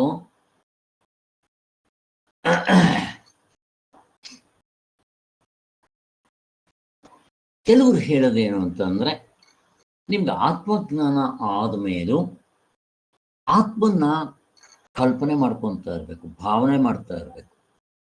ಈಗ ಹಗ್ಗ ಅಂತ ಕಂಡ ಮೇಲೂ ನಿಮ್ಗೆ ಹಾವಿನ ಭಯ ಹೋಗೋದಿಲ್ಲ. ಮತ್ತೇನ್ ಮಾಡ್ಕೊತಾ ಇರ್ಬೇಕು? ಅದು ಹಗ್ಗ ಅಂತ ಭಾವನೆ ಮಾಡ್ಕೊತಾ ಇರ್ಬೇಕಂತೆ, ಹೊಂದೋದಿಲ್ಲ ಅಷ್ಟೆ. ನಮಗ್ ಗೊತ್ತು. ಆಮೇಲೆ ಏನ್ ಮಾಡ್ಬೇಕು? ಸ್ವಾಮಿ ಇದ್ರ ಜೊತೆಗೆ ಸಮಾಧಿ ಆಗ್ಬೇಕು ಸ್ವಾಮಿ, ಅದಕ್ಕೋಸ್ಕರ ಸಮಾಧಿ ಮಾಡ್ಕೋಬೇಕು ಅಂತ ಇನ್ ಕೆಲವರು. ಇನ್ ಕೆಲವರು ಏನು? ಬರೀ ಸಮಾಧಿ ಮಾಡ್ಕೊಂಡ್ರೆ ಹೆಂಗ್ ಸ್ವಾಮಿ? ನಿರೋಧ ಮಾಡ್ಕೋಬೇಕು. ಚಿತ್ತದಲ್ಲಿ ವೃತ್ತಿಗಳಿರುತ್ತೆ, ನಿರೋಧ ಮಾಡ್ಕೋಬೇಕು. ಕರೆಕ್ಟು. ನೀವು ಈ ಪಾತಂಜಲದಲ್ಲೂ ಮತ್ತು ವೇದಾಂತಕ್ಕೂ ಇರೋ ವ್ಯತ್ಯಾಸ ಯಾರಾದರೂ ಹೇಳ್ತೀರಾ? ಅದೇ ಸರ್, ಅವ್ರು ಚಿತ್ತ ವೃತ್ತಿ ನಿರೋಧ ಅಂತಾರೆ. ಚಿತ್ತನೇ ಇಲ್ದಂಗ್ ಮಾಡ್ಕೊಬೇಕು ಅಂತ, ಚಿತ್ತ ಇಲ್ದಂಗ್ ಆಗುತ್ತೆ ಅಂತ ಜ್ಞಾನದಲ್ಲಿ. ಚಿತ್ತನು ಅನಾತ್ಮನೆ ಅಂತ ಗೊತ್ತಾಗುತ್ತೆ. ಅವ್ರು ಹೇಳೋದು ವೃತ್ತಿಗಳನ್ನ ನಿರೋಧ ಮಾಡ್ಕೊಬೇಕು. ಎಷ್ಟು ವ್ಯತ್ಯಾಸ ಇದೆ ನೋಡಿ ನಿಮಗೆ ದೃಷ್ಟ. ಇಲ್ಲಿ ಪಾತಂಜಲಗಳು ಹೇಳೋದು ಚಿತ್ತ ಇರುತ್ತೆ, ಮನಸ್ಸು, ಅದರಲ್ಲಿರೋ ವೃತ್ತಿಗಳು ಇಲ್ದಂಗೆ ಮಾಡ್ಕೋಬೇಕು, ನಿರೋಧ ಇಲ್ದಂಗೆ ಮಾಡ್ಕೋಬೇಕು. ಅವ್ರು ಹೇಳೋದು ವೇದಾಂತದಲ್ಲಿ ಏನು ಹೇಳ್ತಾರೆ? ಆ ಮನಸ್ಕ ಸ್ಥಿತಿ, ಮನಸ್ಸೇ ಇಲ್ಲ. ಮನಸ್ಸನ್ನೋದೇನು? ಅನಾತ್ಮ, ಹಾವು. ಆದ್ರಿಂದ ಅದೇ ಇಲ್ಲ. ಇದ್ರೆ ಅಲ್ವಾ ತೋರ್ಬೇಕಾದ್ರೆ ಹಾವಿದೆಯೇನೋ? ಈ 19 ಮುಖಗಳು ಇದೆಯೇನೋ? ಸರಿಯಾಗಿ ವಿಚಾರ ಮಾಡಿದ್ರೆ ಇಲ್ಲ, ಅಡ್ರೆಸ್ ಇಲ್ಲ. ಕನಸಿಗೆ ಬರಲ್ಲ, ಕನಸಿಂದ ಇಲ್ಲಿಗೆ ಬರಲ್ಲ, ಇವೆರಡು ನಿದ್ದೆಗೆ ಬರಲ್ಲ, ಅನುಭವದ ಮಾತು. ಹಾಗೆ ನೋಡ್ಕೋಬೇಕು, ವ್ಯತ್ಯಾಸ ನೋಡ್ಬೇಕು ಹೇಗೆ. ಆದ್ದರಿಂದ ಈ ಪಾತಂಜಲಗಳಲ್ಲಿ ಫೈನಲ್ ರಿಸಲ್ಟ್ ಏನು ಅಂತಂದ್ರೆ ಚಿತ್ತವೃತ್ತಿ ನಿರೋಧ. ಪಾತಂಜಲದಲ್ಲಿ ಎಲ್ಲೂ ಕುಂಡಲಿನಿ ಜಾಗೃತಿ ಮಾಡ್ಕೋಬೇಕು ಎಲ್ಲೂ ಬಂದೇ ಇಲ್ಲ. 4 ಅಧ್ಯಾಯಗಳು ಬರೆದಿದ್ದಾರೆ ಅವರು, ಎಲ್ಲೂ ಬರಲ್ಲ, ಅದಿಲ್ಲ. ಇವರು ಆಮೇಲೆ ಸೇರಿಸ್ಕೊಂಡಿದ್ದಾರೆ, ಎಲ್ಲ ಕಲಬೆರಕೆ ಮಾಡ್ಕೊತಾರೆ. ವೇದಾಂತದಲ್ಲಿ ಪಾತಂಜಲದು ಇಲ್ಲ, ಇಲ್ಲಿ ಕುಂಡಲಿನಿ ಜಾಗೃತಿನೇ ಇಲ್ಲ, ಎಂಥದ್ದು ಇಲ್ಲ. ಹೀಗೆ ಆದ್ದರಿಂದ ಇದು ಅದಾದ್ಮೇಲೆ ಚಿತ್ತವೃತ್ತಿ ನೀರಾದ್ಮೇಲೆ ತಿರ್ಗಾ ಸಮಾಧಿ ಮಾಡ್ಕೋಬೇಕು ಅಂತ ಇನ್ನು ಕೆಲವರು ಒಬ್ಬೊಬ್ರನ್ನು ಅಂತಾರೆ, ಹೇಳ್ತಾರೆ ಸ್ವಾಮಿ. ಇನ್ನು ಕೆಲವರು ಏನ್ ಮಾಡ್ತಾರೆ? ಜ್ಞಾನವನ್ನೇ ಮತ್ತೆ ಬೆಲ್ಕಾಗ್ತಾ ಇರಬೇಕು, ಜ್ಞಾನವನ್ನೇ ಅನುಸಂಧಾನ ಮಾಡ್ಕೊತಾ ಇರಬೇಕು ಅಂತ ಇನ್ನು ಕೆಲವರು. ಏನ್ ಜ್ಞಾನವನ್ನ ಅನುಸಂಧಾನ ಮಾಡ್ತಾ ಇರಬೇಕು? ಸ್ವಾಮಿ ಅದು ಹಗ್ಗ ಅಂತ ಗೊತ್ತಾದ್ಮೇಲೆ ಆಗೋದಿಲ್ಲ, ಮತ್ ನೀವೇನ್? ಇವರು ದೃಷ್ಟಾಂತ ಮೆಲ್ಕ್ ಹಾಕಲ್ಲ. ಈ ತರ ಮಾಡಿದ್ರೆ ಪ್ರಶ್ನೆನೇ ಬರಲ್ಲ. ಹಗ್ಗ ಅಂತ ಗೊತ್ತಾದ್ಮೇಲೆ ತಿರ್ಗಾ ಹಾವಲ್ಲ ಹಗ್ಗ ಅಂತ ಭಾವನೆ ಮಾಡ್ಬೇಕು ಅಥವಾ ಜಪ ಮಾಡ್ಬೇಕು ಅಂತ ನಗಲ್ವ ಯಾವನಾದ್ರು? ದೃಷ್ಟಾಂತದಲ್ಲಿ ಗೊತ್ತಾಗ್ಬಿಡುತ್ತೆ. ಯಾಕೆಂದ್ರೆ ನನಗೆ ಹಾವು ಹಗ್ಗ ಎರಡು ಗೊತ್ತಾಗಿದೆ, ಆದ್ರೆ ದೃಷ್ಟಾಂತದಲ್ಲಿ ನನಗೆ ಆತ್ಮ ಗೊತ್ತಿಲ್ಲ. ಅದಕ್ಕೆ ನಾವು ಅದೇನು ಹೇಳಿದ್ರೆ ಅದು ನಂಬಬೇಕು, ಹಂಗೆ ಮಾಡ್ಕೊಂಡ್ಬಿಡ್ತಾರೆ. ಅದಕ್ಕೆ ನಾವು ಎಕ್ಸಾಂಪಲ್ ಚೆನ್ನಾಗಿ ಮೆಲ್ಕ್ ಹಾಕ್ಬೇಕು. ಇದಕ್ಕೆ ಯಾವುದೂ ಸರಿ ಇಲ್ಲ. ಅದಕ್ಕಾಗಿ ಮಾಡಬೇಕಾದ ಏನೂ ಇರೋದಿಲ್ಲ. ಕೇವಲ ವೇದಾಂತ ವಾಕ್ಯದಿಂದ ಆತ್ಮಜ್ಞಾನವು ಉಂಟಾಗಲೇ ಆರ್ದು ಅಂತ ಇನ್ನು ಕೆಲವರು. ಯಾಕೆ? ಅವಾಗ ಏನಾಗ್ಬಿಡುತ್ತೆ, ನೀವು ಹಂಗೆ ಹೇಳಿದ್ರೆ ವೇದದ ಪ್ರಮಾಣವೇ ಇಲ್ದಂಗೆ ಹೋಗ್ಬಿಡುತ್ತೆ, ವೇದ ಅಪ್ರಮಾಣ ಅಂತ ಆಗ್ಬಿಡುತ್ತೆ. ಆದ್ದರಿಂದ ನೀವು ಧ್ಯಾನವೇ ಮುಂತಾದ ಸಾಧನೆಯಿಂದ ಚಿತ್ತಕ್ಕೆ ಸಂಸ್ಕಾರ ಮಾಡ್ಕೊಳ್ಬೇಕು, ಚಿತ್ತ ನಾಶ ಆಗ್ಬಿಡ್ಬೇಕು ಅಂತ ಇನ್ನು ಕೆಲವರು. ಒಟ್ಟಿನಲ್ಲಿ ಹಿಂಗೆ ಎಲ್ಲ. ಆದ್ದರಿಂದ ಚಿತ್ತವು ತನ್ನ ಸ್ವರೂಪದಲ್ಲಿ ಇದ್ರೆ ಅಲ್ಲಿ ನಿಮ್ಗೆ ಅದ್ವೈತ ಆಗೋದಿಲ್ಲ. ಆತ್ಮ ಚಿತ್ತ ಎರಡೂ ತತ್ವಗಳು ಆಗಲು ಇರುತ್ತವೆ ಅಂತ ಆಗುತ್ತೆ ಅಂತ ಒಬ್ಬೊಬ್ಬರು ಅಂತಾರೆ, ಯಾವುದು ಹೊಂದೋದಿಲ್ಲ. ಹಾಗೆ ಚಿತ್ತವು ದ್ವೈತವೆಲ್ಲವನ್ನ ಅದ್ವೈತವಾಗಿ ಮಾರ್ಪಡಿಸಿಕೊಂಡ ಮೇಲೆ ತಾನು ನಾಶವಾಗುವುದರಿಂದ ಈ ಶಂಕೆಗೆ ಕಾರಣವಿಲ್ಲ ಎನ್ನುವುದಾದರೆ ಅದು ತಪ್ಪು. ಚಿತ್ತ ದ್ವೈತವನ್ನೆಲ್ಲ ಮಾರ್ಪಡಿಸ್ಕೊಳ್ಬೇಕಂತೆ. ಏನು ಬದಲಾವಣೆ ಮಾಡ್ಕೋಬೇಕೇನೋ? ಏನು ಹೊಂದೋದಿಲ್ಲ. ಅಲ್ಲಿ ದ್ವೈತ ಅಂದಿಲ್ಲ, ಹಿಂದಿಲ್ಲ, ಮುಂದಿಲ್ಲ. ದ್ವೈತ ಮಾತ್ರ ಅಲ್ಲ, ಈ 19 ಮುಖಗಳು ದ್ವೈತದಲ್ಲೇ ಬರುತ್ತೆ. ಅವಸ್ಥೆ ಒಳಗೆ ಅರ್ಧ ಡಜನ್ ಅಂತ ನಮಗೆ ಗೊತ್ತಾಗ್ಬಿಡುತ್ತೆ. ಆದ್ದರಿಂದ ಸುರೇಶ್ವರಾಚಾರ್ಯರು ಇದರ ಬಗ್ಗೆ ಸ್ಪಷ್ಟವಾಗಿ ಬರೆದಿದ್ದಾರೆ. ಮತ್ತೆ ಈ ಏಕದಶಿ ವೇದಾಂತಿಗಳ ಮತದಲ್ಲಿ ಇರೋ ಬೇಕಾದಷ್ಟು ತಪ್ಪುಗಳನ್ನ ತೋರಿಸಿದ್ದಾರೆ ಅವರು. ಹಾಗೆ ಕೊನೆಯಲ್ಲಿ ಅವ್ರು ಏನು ಹೇಳಿದ್ದಾರೆ? ನಾನು ಸಂಸಾರಿ ಎಂಬ ಭಾವನೆ ಅನಾದಿಯಾಗಿ ಎಷ್ಟೋ ಕೋಟಿ ಕಲ್ಪಗಳಿಂದ ಜೀವರಿಗೆ ಇರುತ್ತಿರುವುದು. ಇದು ಒಂದು ಜನ್ಮದಲ್ಲಿ ಸ್ವಲ್ಪ ಕಾಲದಲ್ಲಿ ಮಾಡಿದ ಭಾವನೆಯಿಂದ ನಾಶವಾಗ್ಬಿಡುವುದು. ಅಲ್ಪ ಸ್ವಲ್ಪ ಕಾಲದ ಅಭ್ಯಾಸದಿಂದ ಆಗಿರುವ ವಾಸನೆಯು ಸ್ಥಿರವಾಗಿ ನಿಲ್ಲುವುದಕ್ಕೆ ಪ್ರಮಾಣವೇನು ಅಂತ ಬೇರೆಯವರೆಲ್ಲ ಹೇಳೋದು. ಅದರಿಂದ ಭಾವನಾ ಸಂಚಯವಾದಿಗಳು ಈ ವಾದ ಸರಿ ಇಲ್ಲ. ಅದಕ್ಕೆ ಅವ್ರು ಹೇಳೋದು ಭಾವನಾ ಸಂಚಯವಾದ ಮಾಡ್ಕೋಬೇಕು ಅಂತ. ಹೀಗೆ ಯಾವುದೂ ಹೊಂದೋದಿಲ್ಲ. ಏನ್ ಹೇಳ್ತಾರೆ ಇವರು ಅಂತಂದ್ರೆ, ನಾನು ಸಂಸಾರಿ ಅಂತ 84 ಲಕ್ಷ ಜೀವರಾಶಿಗಳಿಂದ ಮಾಡ್ಕೊಂಡ್ಬಿಟ್ಟಿರುತ್ತೆ ನೀವು. 84 ಲಕ್ಷನ ಇನ್ನೂ ಬೇಕಾದಷ್ಟು. ಅದು ಒಂದೇ ಸಾರಿ ಹೋಗ್ಬಿಡುತ್ತಿಲ್ಲ. ಮುಂದಕ್ಕೆ ಅದರ ಬಗ್ಗೆ ಇನ್ನೂ ಸ್ವಲ್ಪ ಚರ್ಚೆ ಮಾಡ್ತಾರೆ, ಅಲ್ಲಿ ನೋಡೋಣ. ಆದ್ದರಿಂದ ಜಿಜ್ಞಾಸುವಾದವನ್ನು ನಾನು ಸಾಧನೆಯಿಂದ ತತ್ವವಾಗುವೆನೋ, ಆಮೇಲೆ ತತ್ವದಿಂದ ಜಾರಿ ಬೀಳದೆ ಇರುವೆನು ಅಂತ ತಿಳ್ಕೊಳ್ಳೋದು ತಪ್ಪು. ಆತ್ಮನೆಂಬುದು ನಮ್ಮ ಸ್ವರೂಪವಲ್ಲವೇ, ಸ್ವರೂಪದಿಂದ ಜಾರ್ ಬೀಳೋದು ಅಂತಂದ್ರೆ ಅರ್ಥನೇ ಏನು? ತಪ್ಪು. ಆದರೆ ಇದು ಕರೆಕ್ಟ್. ನಾನೇ ಆತ್ಮ ಸ್ವರೂಪ, ಮತ್ತು ಅದರಿಂದ ಜಾರ್ ಬೀಳೋದೇನು ಬಂತು? ಮಣ್ಣು ಅಂತ ನೀವು ತಿಳ್ಕೊಳ್ಳಿ ಬಿಡ್ರಿ. ನಾನು ಎಂದೆಂದಿಗೂ ಬ್ರಹ್ಮಸ್ವರೂಪನೇ ಆಗಿರ್ತೀವಿ ಅಂತ ಜ್ಞಾನವನ್ನು ಸಂಪಾದಿಸ್ಕೊಂಡು ಬಿಟ್ರೆ ನಾವು ತತ್ವಸ್ವರೂಪವಾಗಿ ಇರ್ತೀವಿ. ಸ್ವರೂಪದಿಂದ ಜಾರೋದು ಅನ್ನೋ ಪ್ರಶ್ನೆ ಏನು ಬಂತು? ಕ್ವಶ್ಚನೇ ಇಲ್ಲ. ಆದ್ದರಿಂದ ಆ ಪರಮಾತ್ಮನ ಎಲ್ಲ ಭೂತಗಳಲ್ಲಿಯೂ ಹಾಸೋಕ್ಕಾಗಿದೆ. ಇವರಲ್ಲಿ ಜಾಸ್ತಿ, ಇವರು ಕಡಿಮೆ ಏನಿಲ್ಲ, ಎಲ್ಲರಲ್ಲೂ ಸಮವಾಗಿದ್ದಾನೆ. ಹಾಗೆ ಇನ್ನ ಕೆಲವರು ತಪ್ಪಾಗಿ ಹೇಳೋರದೇ ಎಲ್ಲ ಹೇಳ್ತಾ ಇದ್ದಾರೆ. ಜ್ಞಾನವಾದ ಬಳಿಕೂ ದ್ವೈತ ಬೀರಬಹುದೆಂಬ ಮತ. ಜ್ಞಾನ ಆದ್ಮೇಲೂ ದ್ವೈತ ಇರ್ಬೋದು. ಅಲ್ಲ, ನೀವು ಅದ್ವೈತ ತತ್ವ ನಿಂತ ಮೇಲೆ ದ್ವೈತ ಎಲ್ಲಿರುತ್ತೆ ಸ್ವಾಮಿ? ವ್ಯವಹಾರದ ದೃಷ್ಟಿಯಿಂದ ದ್ವೈತ ಇದ್ದಂತೆ ತೋರ್ತ, ಹಂಗೆ ಬೇಕಾದರೂ ಹೇಳ್ರಿ. ಪಾರಮಾರ್ಥದಲ್ಲೂ ದ್ವೈತ ಇರ್ಬೋದು ಅಂದ್ರೆ ಅರ್ಥ ಎಂಥದ್ದು? ಇದು ಕೆಲವು ವೇದಾಂತಿಗಳು ಬೇಕಾದಷ್ಟು ತಪ್ಪು ಅಭಿಪ್ರಾಯಗಳನ್ನ ಹೇಳ್ತಾರೆ. ಯಾವ ಥರ? ಒಂದು ಪಂಗಡದ ಅದ್ವೈತಗಳು ಹೇಳೋದೇನು ಅಂತಂದ್ರೆ, ಅವ್ರು ನೋಡ್ರಿ, ಇದು ಕೇಳೋದಕ್ಕೆ ಕರೆಕ್ಟ್ ಆಗಿದೆ ಅನ್ಸುತ್ತೆ, ನಮ್ಮ ವೇದಾಂತನೇ ಹೇಳ್ತಾ ಇದ್ದಾರೆ ಅಂತಾರೆ. ಇವು ಒಂದು ಪಂಗಡದ ಅದ್ವೈತಿಗಳೇ ಇವರು. ಏನ್ ಹೇಳ್ತಾರೆ ಗೊತ್ತಾ? ಸ್ವಾಮಿ, ಅವಿದ್ಯೆ ಅದು ನಾಶವಾಗಬೇಕು. ಏನಂತ? ನಾನು ಕರ್ತೃ ಭೋಕ್ತೃ ಅನ್ಕೊಂಡಿರ್ತೀವಿ. ಕರೆಕ್ಟ್ ನೋಡ್ರಿ, ಎಲ್ಲ ಕರೆಕ್ಟ್. ನಮ್ದಂಗೆ ಹೇಳ್ತಾರೋ, ನಾನು ಕರ್ತೃ ಭೋಕ್ತೃ ಅಂತ ಅನ್ಕೊಂಡಿದ್ದೀನಿ, ಅದನ್ನೇ ಅವಿದ್ಯೆ ಆತ. ಇವಾಗ ಇಲ್ಲಿ ಇವರು ಮಾಡೋ ತಪ್ಪೇನು ಅಂತಂದ್ರೆ, ಈ ಅಧ್ಯಾಸ ಆಗೋಯ್ತಲ್ಲ, ಕಲಬೆರಕೆ ಅಧ್ಯಾಸ, ಅವರು ಹೇಳ್ತಾರೆ ಅದಕ್ಕೆ ಉಪಾದಾನ ಕಾರಣವಾಗಿರುತ್ತೆ ಅಂತಾರೆ. ಅದು ಹೋಯ್ತು, ಕಿತ್ಕೊಂಡು ಹೋಯ್ತು. ಯಾವಾಗ ಈ ಅಧ್ಯಾಸಕ್ಕೆ ಉಪಾದಾನ ಕಾರಣ ಹೇಳಿದ್ರು ಕಿತ್ಕೊಂಡು ಹೋಯ್ತು. ಎಲ್ಲಿದು ಉಪಾದಾನ ಕಾರಣ ಹೇಳೋದು? ಯಾರಿಗಾದ್ರೂ ಅರ್ಥ ಆಗ್ತಾ ಇದೆಯಾ? ಮಣ್ಣು ಮಡಿಕೆ ಎಲ್ಲಿ? ಮಣ್ಣು ಮಡಿಕೆಯಲ್ಲಿ ಏನು? ಕುಂಬಾರ ಮಣ್ಣು ಮಡಿಕೆ ಮಾಡ್ಬೇಕಾದ್ರೆ ಉಪಾದಾನ ಕಾರಣ, ನಿಮಿತ್ತ ಕಾರಣ ಅಲ್ಲಿರುತ್ತೆ ಸರ್, ಇಲ್ಲಿ ಇರೋದಿಲ್ಲ ಉಪಾದಾನ ಕಾರಣ. ಅವಿದ್ಯೆ ಅಷ್ಟೇ, ತಪ್ಪು ತಿಳುವಳಿಕೆ ಅಷ್ಟೇ ಅಧ್ಯಾಸಕ್ಕೆ ಕಾರಣ. ಇಲ್ಲಿ ನಾವು ಗಾಢನಿದ್ರೆಯಲ್ಲಿ ಆತ್ಮನಾಗಿರ್ತೀವಿ. ಅದನ್ನೇನಂತೀವಿ ನಾವು? ಆದ್ರೂ ಗೊತ್ತಾಗಲ್ಲ. ಅರಮನೆಯಲ್ಲಿ ಬಟ್ಟೆ ಕಟ್ಸೋದಂಗೆ ಏನಂತೀವಿ? ಆಗ ಬೀಜ ವಿದ್ಯೆ, ಕಾರಣ ವಿದ್ಯೆ ಇತ್ತು ಅಂತ. ಕಾರಣ ವಿದ್ಯೆ ಇದೆ ಅಂತ ನಮ್ಮ ಶಾಸ್ತ್ರನೇ ಹೇಳ್ತಾ ಇದೆ. ಈಗ ಕಾರಣ ವಿದ್ಯೆ ಇದೆಯಲ್ಲ, ಈ ಕಾರಣ ವಿದ್ಯೆ ಯಾಕೆ ಬಂತು? ಅದ್ರ ಹಿಂದೆಗಡೆ ಅದಕ್ಕೆ ಇನ್ನೇನೋ ಕಾರಣ ಇರಬೇಕು. ಅದಕ್ಕೆ ಉಪಾದಾನ ಕಾರಣ ಅಂತ ಇವರು ಸೇರಿಸ್ತಾರೆ. ನಮ್ಮ ವೇದಾಂತದಲ್ಲಿ ಅದಕ್ಕೆ ಇನ್ನೊಂದು ಹಿಂದೆಗಡೆ ಉಪಾದಾನ ಕಾರಣ ಅಂತ ಎಲ್ಲಿ ಇಲ್ಲ.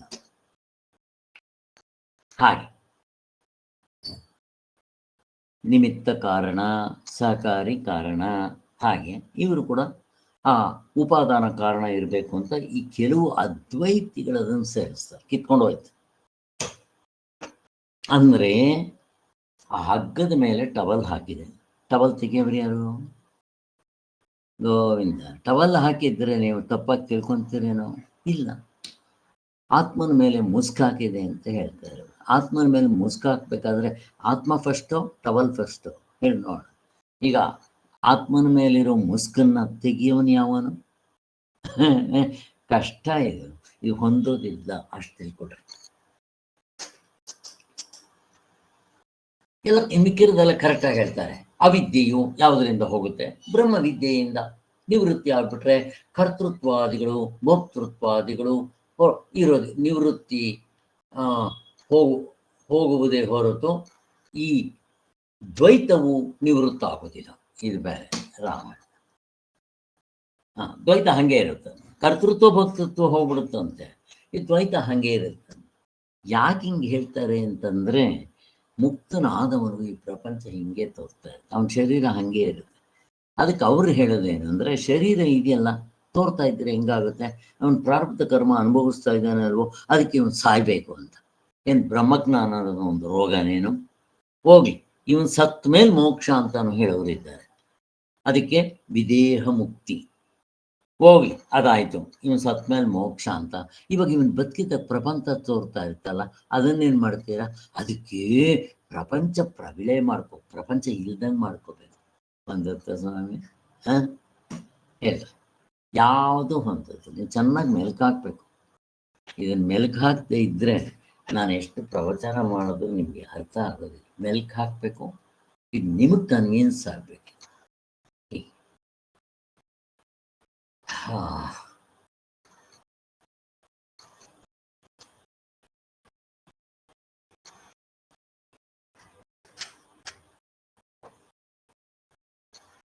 ಈ ಮತವು ಸರಿಯಲ್ಲ. ಯಾವಾಗ ಉಪಾದಾನ ಕಾರಣ ಅಂತ ಹೇಳ್ತಾರೋ ಕಿತ್ಕೊಂಡೋಯ್ತು. ಈ ಉಪಾದಾನ ಕಾರಣವನ್ನ ಇವರೇನಂತಾರೆ ಅಂದರೆ ಮೂಲಾವಿದ್ಯೆ ಅಂತ ಕರೀತಾರೆ. ಅದು ದೊಡ್ಡ ರಾಮಾಯಣ. ಎಲ್ಲಿ ಕೂಡ ಪ್ರಸ್ಥಾನತ್ರ ಭಾಷೆಯಲ್ಲಿ ಮೂಲಾವಿದ್ಯೆ ಅಂತ ಸೊಲ್ಲೇ ಇಲ್ಲ ಅಂತ ಇವರು. ಇನ್ನ ಈ ಮತವು ಸರಿಯಲ್ಲ. ಯಾಕೆ? ವಾದಗಳು ಕಲ್ಪಿಸಿಕೊಂಡಿರುವ ಉಪಾದಾನವಾದ ಅವಿದ್ಯೆ ಅನ್ನೋದು ಮೊಟ್ಟ ಮೊದಲು ಸಿದ್ಧ ಆಗೋದು. ನಾವು ಅಧ್ಯಾಸ ಅಂತ ಗೊತ್ತು ನಮಗೆ, ಅದಕ್ಕೆ ಕಾರಣ ಅವಿದ್ಯೆ ಅಂತೀವಿ. ಕರೆಕ್ಟ್. ಅದಕ್ಕೆ ಉಪಾದಾನ ಕಾರಣ ಅಂದರೆ ಎಲ್ಲೂ ಇಲ್ಲ, ಯಾರೂ ಹೇಳಿಲ್ಲ ವೇದಾಂತ. ಇವರೇ ಸುಮ್ಮನೆ ಮಾಡ್ಕೊಂಡ್ಬಿಟ್ರೆ ಹೆಂಗೆ ಅಂತ ಒಂದು ಇದು. ಎರಡನೇದೇನು? ಜಗತ್ತು ಬೀಜಾವಸ್ಥೆಯಲ್ಲಿರುತ್ತೆ ಅವ್ಯಕ್ತ ರೂಪದಲ್ಲಿ ಅಂತ ಹೇಳೋದು ಇವರು. ಆದರೆ ಅದು ಪ್ರಮಾತೃತ್ವಕ್ಕೆ ಉಪಾದಾನ ಕಾರಣ. ಮತ್ತೆ ಆ ಬೀಜಾವಸ್ಥೆಯಲ್ಲಿರುತ್ತಲ್ಲ, ಅದಕ್ಕೇನಾದರೂ ಕಾರಣ ಇರಬೇಕಲ್ಲ, ಅದೇ ಉಪಾದಾನ ಕಾರಣ. ಇದಕ್ಕೂ ಅಷ್ಟೇ ಯಾವ ಆಧಾರ ಅಚರ ಪಿಚರ ಇಲ್ಲ, ಸುಮ್ಮನೆ ಇವರು ಹೇಳಿಬಿಟ್ರೆ ಇರಬೇಕಲ್ಲ. ಆದ್ದರಿಂದ ಪ್ರಮಾತೃತ್ವವಿದ್ದವನಿಗೆ ಪ್ರಮೇಯದ ಅರಿವಾದೀತು, ಪ್ರಮಾತೃವಿಲ್ಲವದ ಪ್ರಮೇಯ ಎಂಬ ಮಾತಿಗೆ ಅರ್ಥವೇ ಇಲ್ಲ. ಹೀಗಿರುವುದರಲ್ಲಿ ಪ್ರಮಾತೃತ್ವದ ಅಧ್ಯಾಸವು ತೊಲಗಿದ ಮೇಲೂ ಪ್ರಮೇಯವಾದ ಪೃಥ್ವಾದಿಗಳು ಇದ್ದುಕೊಂಡಿರುವೆ ಎಂದು ಅರ್ಥಹೀನ. ಇಲ್ಲಿ ದೃಷ್ಟಾಂತ ನೋಡಿ. ಕಪ್ಪೆ ಚಿಪ್ಪು ಅಂತ ಗೊತ್ತಾಯಿತು, ಪಳಪಳ ಅಂತ ಹೊಳಿಯೋದು ಆಗ್ತಾ ಇರುತ್ತೆ, ಅದನ್ನ ನಿಲ್ಸಕ್ ಬರೋದು ಆಗ್ತಾ ಇರುತ್ತೆ. ಬಟ್ ವ್ಯತ್ಯಾಸ ಏನು? ಮೊದಲಿಗೆ ಇವಾಗ ನಾನು ಟೋಪಿ ಬಿಡಲ್ಲ, ನನಗೆ ಅದರ ಮೇಲೆ ಮೋಹ ಇಲ್ಲ, ಅಟ್ಯಾಚ್ಮೆಂಟ್ ಇಲ್ಲ. ಇಷ್ಟೇ ಬೇಕಾಗಿದೆ. ನಮ್ಗೆ ಬೇಕಾಗಿರೋದೇನು? ನಾನು ಟೋಪಿ ಬಿಡಬಾರ್ದು, ಇಷ್ಟೇ ಬೇಕಾಗಿದೆ. ಬ್ರಹ್ಮಜ್ಞಾನ ಆದಮೇಲೆ ಶರೀರ ಹಾಗೆ ಇರುತ್ತೆ, ಹೆಂಡತಿ ಮಕ್ಕಳು ಹಾಗೆ ಇರ್ತಾರೆ, ಪ್ರಪಂಚ ಹಾಗೆ ಇರುತ್ತೆ, ಎಲ್ಲ ಹಾಗೆ ಇರುತ್ತೆ. ಬಟ್ ಅವನಿಗೆ ಅಲ್ಲಿ ಅಟ್ಯಾಚ್ಮೆಂಟ್, ತಾಧ್ಯಾತ್ಮ, ಮೋಹ, ಮಮಕಾರ ಇರಲ್ಲ. ಯಾವಾಗ ಮೋಹ ಇಲ್ವೋ ಆವಾಗ ಶೋಕ ಇಲ್ಲ. ಈಗ ನೋಡ್ರಿ, ಇಷ್ಟೇ ಮುಗಿದೋಯ್ತು. ಇದರಿಂದ ಈ ಅರ್ಥ ಹಿಂಗೆ ಮಾಡ್ಕೋಬೇಕು. ಆದ್ದರಿಂದ ಒಬ್ಬ ಜೀವನಿಗೆ ಪ್ರಮಾತೃತ್ವವು ಹೋದ ಮಾತ್ರದಿಂದ ಪೃಥ್ವಾದಿ ಪ್ರಪಂಚದಲ್ಲಿ ಇಲ್ಲವನ್ನು ಕಾಗುತ್ತಾ? ಅಲ್ಲ ಸ್ವಾಮಿ, ಒಬ್ಬ ಜೀವ ನಾನು ಸಾಧನೆ ಮಾಡಿ ನನ್ನ ಕರ್ತೃತ್ವ ಭೋಕ್ತೃತ್ವ ಕಳ್ಕೊಂಡ್ಬಿಡ್ತೇನೆ, ಏನು ಪ್ರಪಂಚ ಪೂರ್ತಿ ಇಲ್ದಂಗೆ ಮಾಡ್ಕೊಳಕ್ ಬರುತ್ತೇನೋ? ಬರೋದಿಲ್ವಲ್ಲ ಅಂತ ಅವನು ಹಂಗೆ. ಈ ಸರಿಯಲ್ಲ. ಪ್ರಪಂಚ ಅಂದ್ರೆ ಏನು? ತಪ್ಪು ತಿಳುವಳಿಕೆಯಿಂದ ನಾನು ಈ ಪ್ರಪಂಚ ಸತ್ಯ ಅನ್ಕೊಂಡಿದ್ದೇನೆ, ಸತ್ಯ ಅಲ್ಲ ಅಷ್ಟೇ. ಈ ತಪ್ಪು ತಿಳುವಳಿಕೆ ಹೋಯ್ತು ಅಂತಂದ್ರೆ ಪ್ರಪಂಚ ಇದ್ರೂ ಅದ್ರಲ್ಲಿ ನನಗೆ ಆಸಕ್ತಿ ಇಲ್ಲ ಅನ್ನೋದು ತಿಳ್ಕೋಬೇಕು. ಆದ್ದರಿಂದ ನಮ್ಮಲ್ಲಿ ಅಂದ್ರೆ ನಿಜವಾದ ಸರಿಯಾದ ಅದ್ವೈತದಲ್ಲಿ ಆತ್ಮನನ್ನ ಪ್ರಪಂಚೋಪಶಮಂ ಶಾಂತಂ ಶಿವಂ ಅದ್ವೈತಂ ಅಂತ ವರ್ಣಿಸಿರೋದು ಸರಿಯಾಗಿದೆ. ನಿತ್ಯ ಸತ್ಯವನ್ನ ತಿಳಿಸುವ ವಾಕ್ಯ ಅದು. ಆದ್ದರಿಂದ ಆತ್ಮಜ್ಞಾನವಾದ ಬಳಿಕ ದ್ವೈತ ಪ್ರಪಂಚವು ಇದ್ದುಕೊಂಡಿರುತ್ತೆ ಅನ್ನೋದು ಹೊಂದದೇ ಇರೋ ಮಾತು. ಅದು ಸರಿಯಲ್ಲ. ಇಷ್ಟು ತಿಳ್ಕೊಂಡ್ರೆ ಸಾಕು. ಇನ್ನು ಮೂರನೇ ಅವ್ರ ತಪ್ಪು, ಇನ್ನೂ ಎಲ್ಲ ತಪ್ಪು ಮಾಡ್ಕೊಂತಾರೆ ಇವರು. ಏನದು? ಅದ್ವೈತವು ಅವಸ್ಥಾ ವಿಶೇಷದಲ್ಲಾಗುವ ಅನುಭವಕ್ಕೆ ಗೋಚರವೆಂಬ ಮತ. ಇದೇನಿದು? ಅರ್ಥ ಆಯ್ತಾ ಯಾರಿಗಾದ್ರು? ಅದ್ವೈತವು ಅವಸ್ಥಾ ವಿಷಯದಲ್ಲಾಗುವ ಅನುಭವಕ್ಕೆ ಗೋಚರ. ಯಾರಾದ್ರೂ ಗೊತ್ತಾಯ್ತಾ ಇದು? ಪಾಪ ಬೇರೆಯವ್ರು ಹೇಳಿ ಕೇಳಿದ್ರೆ ಪಾಪ ಏನು ಗೊತ್ತಾಗೋದಿಲ್ಲ. ಹೇಳಿದ್ರೆ ಕೃಷ್ಣವೇಣಿ ಪ್ರತಿಭಾ ಯಾರಾದ್ರೂ ಹೇಳ್ಬೇಕು. ಕೇಳಿದ್ದೀರಿ? ಜ್ಞಾನ ಆದ್ಮೇಲೂ ಅವನಿಗೆ ಪ್ರಪಂಚ ತೋರ್ತಾ ಇರುತ್ತಲ್ಲ, ಅದನ್ನ ತಗೊಂಡಿದ್ದಾರೆ ಸರ್. ಅದಾಗೋಯ್ತು. ಇಲ್ಲಿ ಅದ್ವೈತವು ಅವಸ್ಥೆಗಳಲ್ಲಿ ಅದ್ವೈತವು ಅವಸ್ಥಾ ವಿಶೇಷದಲ್ಲಾಗುವ ಅನುಭವಕ್ಕೆ ಗೋಚರವೆಂಬ ಮತ. ಅವಸ್ಥೆಯಲ್ಲಿ ಇದ್ದಾಗ ಮೋಕ್ಷವಾಗುತ್ತಂತೆ. ಅಂದ್ರೆ ನಿರವಸ್ಥ ಸರ್, ಆತ್ಮನ್ಗೆ ಅವಸ್ಥೆಗಳೇ ಇಲ್ಲ. ಅದು ಅವಸ್ಥೆ ಇದ್ದಾಗ ಹೆಂಗಾಗ್ತದೆ ಸರ್ ಮೋಕ್ಷ? ಮತ್ತೆ ಅಲ್ಲಿಗೆ ಇವ್ರು ಏನ್ ಹೇಳೋದು ಅಂತಂದ್ರೆ ಯಾವುದೋ ಒಂದು ಅವಸ್ಥೆಯಲ್ಲಿ ಆಗುತ್ತೆ ಅಂತ. ಅಲ್ಲಿಗೆ ಎಚ್ಚರ ಕನಸು ನಿದ್ದೆ ಮೂರರಲ್ಲೂ ಆಗ್ಲಿಲ್ಲ ಅಂತೇಳಿ 4ನೇ ತುರಿಯಾವಸ್ಥೆ ಹೇಳಿದ್ರಲ್ಲ, ಇವ್ರು ತುರಿಯಾವಸ್ಥೆ ಇಟ್ಕೊಂಡ್ಬಿಟ್ರು. ನೋಡ್ರ ಅವಸ್ಥೆಲ್ಲ ಆಯ್ತಲ್ಲ, ತುರಿಯಾವಸ್ಥೆ ಅಂತ ಕರೆದ್ರಲ್ಲ ಅಂತ. ದಡ್ಡ. 3 ಅವಸ್ಥೆಗಳು ಮಾಯಾವಸ್ಥೆಗಳು. ನೀನ್ 4ನೇ ತುರಿಯ ಅಂತಂದ್ರೆ ನೀನ್ ಎಷ್ಟು ಅವಸ್ಥೆಗಳು ಬೇಕಾದ್ರೂ ಹೇಳು. ಅಧ್ಯಾರೋಪ ದೃಷ್ಟಿಯಿಂದ ಇಟ್ಕೊಂಡಿರೋದು. ಅದು ಕೂಡ ಅಡ್ರೆಸ್ ಇಲ್ಲ, ಮತ್ತು ಅದು ಗಂಧ ಇಲ್ಲ. ಈ 3ರಲ್ಲೂ ಏನೋ ಡಿಫೆಕ್ಟ್ ಇದೆ ಅಂತ ತೋರಿಸಿ 4 ಮೋಕ್ಷ ಆಗುತ್ತೆ ಅಂದ್ರೆ ನೀನು ಅವಸ್ಥೆಯಲ್ಲಿದ್ದಾಗ ಮೋಕ್ಷ ಆಗುತ್ತೆ ಅಂತ ಅನ್ಕೊಂಡ್ರೆ ನೀನೊಬ್ಬ ದಡ್ಡ. ಇಷ್ಟು ತಿಳ್ಕೊಂಡ್ರೆ ಸಾಕು. ಆದ್ದರಿಂದ ಇಲ್ಲಿ ಅವು ಏನಿಲ್ಲ, ಅದಕ್ಕೆ ಮಾಯಾ ಅವಸ್ಥೆಗಳು, ಅದಕ್ಕೆ ನಿರವಸ್ಥ ಅಂತ ಹೇಳ್ತಾರೆ. ಇನ್ನು ಮತ್ತೊಂದು ಅವಸ್ಥೆ ಇದೆ, ಅದೇನು ಹೇಳ್ತೇವೆ ಯುಕ್ತಿ. ಅದು ಕೂಡ ಯುಕ್ತಿ ವಿರುದ್ಧವಾದದ್ದು. ಅವ್ರೇನು ಹೇಳ್ತಾರೆ, ತತ್ವಜ್ಞಾನವು ಉಂಟಾಗುವ ಎಲ್ಲಾ ಕರ್ಮಗಳನ್ನು ಅವಿದ್ಯೆಯಾದ ರಾಗದ್ವೇಷಗಳನ್ನು ತೊಲಗಿಸುತ್ತದೆ. ಆದರೂ ಅವೆಲ್ಲ ಕರೆಕ್ಟ್, ಅವೆಲ್ಲ ತೊಲಗಿಸ್ಬಿಡುತ್ತೆ. ಆಮೇಲೇನು, ಶ್ರುತಿ ಸಿದ್ಧವಾಗಿರುವ ಪ್ರಾರಬ್ಧ ಕರ್ಮವನ್ನು ತೊಲಗಿಸಲಾರದೆ ಇರುತ್ತೆ. ಪ್ರಾರಬ್ಧ ಕರ್ಮವನ್ನು ತೊಲಗಿಸಬಾರದು. ಅದು ನಮಗೆಲ್ಲ ಗೊತ್ತಿದೆ. ಆನ್ಸರ್ ನಾನು ಮುಂದಕ್ಕೆ ಹೋಗ್ತೀನಿ. ಯಾರು ಗೊತ್ತಿಲ್ವೋ ಹೇಳ್ರೆ ನಾನು ಎಕ್ಸ್ಪ್ಲೇನ್ ಮಾಡ್ತೀನಿ. ಆದ್ದರಿಂದ ಅಲ್ಲ, ನಾನು ಮುಕ್ತನಾಗ್ಬಿಡ್ತೀನಿ. ನನ್ನಲ್ಲಿ ಸಂಚಿತ ಕರ್ಮ ಆಗಾಮಿ ಕರ್ಮ ಇರೋದಿಲ್ಲ, ಒಪ್ಕೊತೀನಿ. ಪ್ರಾರಬ್ಧ ಕರ್ಮ ಶುರು ಇದ್ಯಾವಾಗ ನಾನು ಹಿಂದಿನ ಜನ್ಮದಲ್ಲಿ ಪ್ರಾಣ ಬಿಟ್ಟನಲ್ಲ, ಆವಾಗ ಶುರುವಾಗೋಯ್ತು. ಅದು ಆವಾಗಲೇ ಸ್ಟಾರ್ಟ್ ಆಗಿಬಿಟ್ಟಿದೆ, ಬಿಟ್ಟ ಬಾಣದಂತೆ. ಈಗ ನಾನು ಒಂದ್ಸಾರಿ ಪ್ರಾಣ ಬಿಟ್ಟಿದ ತಕ್ಷಣ ಮತ್ತೆ ಅದು ಬಿಟ್ಬಿಟ್ಟೆ. ರಾಮ ಆ ಥರ ಮಾಡ್ತಾನೆ, ಬಿಟ್ಬಿಡ್ತಾನೆ. ಯಾವಾಗ? ಈ ಬ್ರಿಡ್ಜ್ ಕಟ್ಟೋವಾಗ, ಸೇತುವೆ ಕಟ್ಟೋವಾಗ ಅಂದರೆ ಗಂಗಾ ಮಾತೆ ಒಳಗಡೆ ಇರುವ ಗಂಗಾ ಮಾತೆಯನ್ನು ಪ್ರಾರ್ಥನೆ ಮಾಡ್ತಾನೆ. ಆ ಟಿಟಿಬಾ ಪಕ್ಷಿಗಳು ಪ್ರಾರ್ಥನೆ ಮಾಡುತ್ತೆ ನೋಡ್ರಿ, ಹಾಗೆ ಮಾಡ್ತಾನೆ. ನನಗೆ ಇಲ್ಲಿ ಇವಾಗ ಇದು ಕಟ್ಟಬೇಕು, ನನಗೇನಾದರೂ ಒಂದು ಸ್ವಲ್ಪ ಸಲ್ಯೂಷನ್ ತಿಳಿಸ್ಕೊಡಿ ಅಂತ. ಜಗ್ಗೋದಿಲ್ಲ. 3 ದಿವಸ ಕೂತ್ಕೊಂಡು ಉಪವಾಸ ಮಾಡಿ ತಪಸ್ ಮಾಡ್ತಾನೆ ಅವನು. ನೋಡ್ರಿ, ಅವತಾರ ಪುರುಷ ರಾಮ ಅವನು ಮಾಡ್ತಾನೆ. ಮಾಡಿದ್ರು ಕೂಡ ಜಗ್ಗೋದಿಲ್ಲ ಅವನು.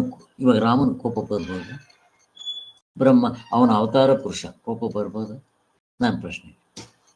ಇದು ವ್ಯವಹಾರ ದೃಷ್ಟಿಯಿಂದ ಬಂದರು. ಅವನ ಕೋಪ ಎಷ್ಟೊತ್ತಿತ್ತು ಅದು ನೋಡ್ಕೊಂಡ್ರೆ ಚಿಟಿಕೆ ಹೊಡಿ ಅಷ್ಟು ಟೆಕ್ ಅಂತ ಹೋಗ್ಬೋದು.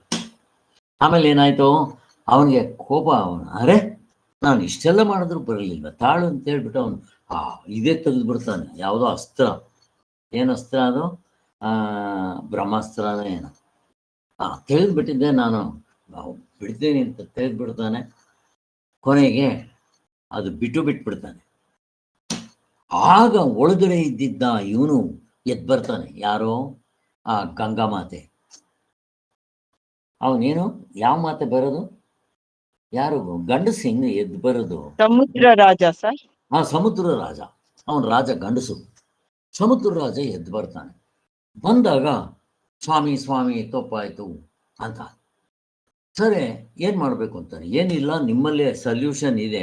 ನಳ್ಳವ್ರು ನೀಲ್ ಅಂತಿದ್ದಾರೆ, ಅವ್ರು ಒಂದು ವರ ಇದೆ, ಅವರು ಕಲ್ಬಂಡೆ ಎತ್ತಾಕ ತೇಲುತ್ತೆ ಅಷ್ಟೇ ಸ್ವಾಮಿ, ಮುಗ್ದೋಯ್ತು. ಈಗ ನಾನು ಬಣ ಬಿಟ್ಟಿದ್ದೀನಿ, ಏನು ಮಾಡಬೇಕು? ಬಿಟ್ಬಿಟ್ಟಿದ್ದಾಗಿದೆ. ಈಗ ಅದನ್ನು ನಿಂದು ಕೇಳ್ಕೊಳಕ್ಕೆ ಬರೋಲ್ಲ ಅಂತಾರಲ್ಲ, ಹಾಗೆ. ಆವಾಗ ಅವನು ಹೇಳ್ತಾನೆ, ಯಾವುದೋ ಒಂದು ದಿಕ್ಕಿಗೆ ಬಿಡು, ಅಲ್ಲಿ ಹೆಂಗಿದ್ರು ಬೇಕಾಗಿತ್ತು ಅದೇನೋ ಸಹಾಯ. ಹಿಂಗೆ ಕತೆ.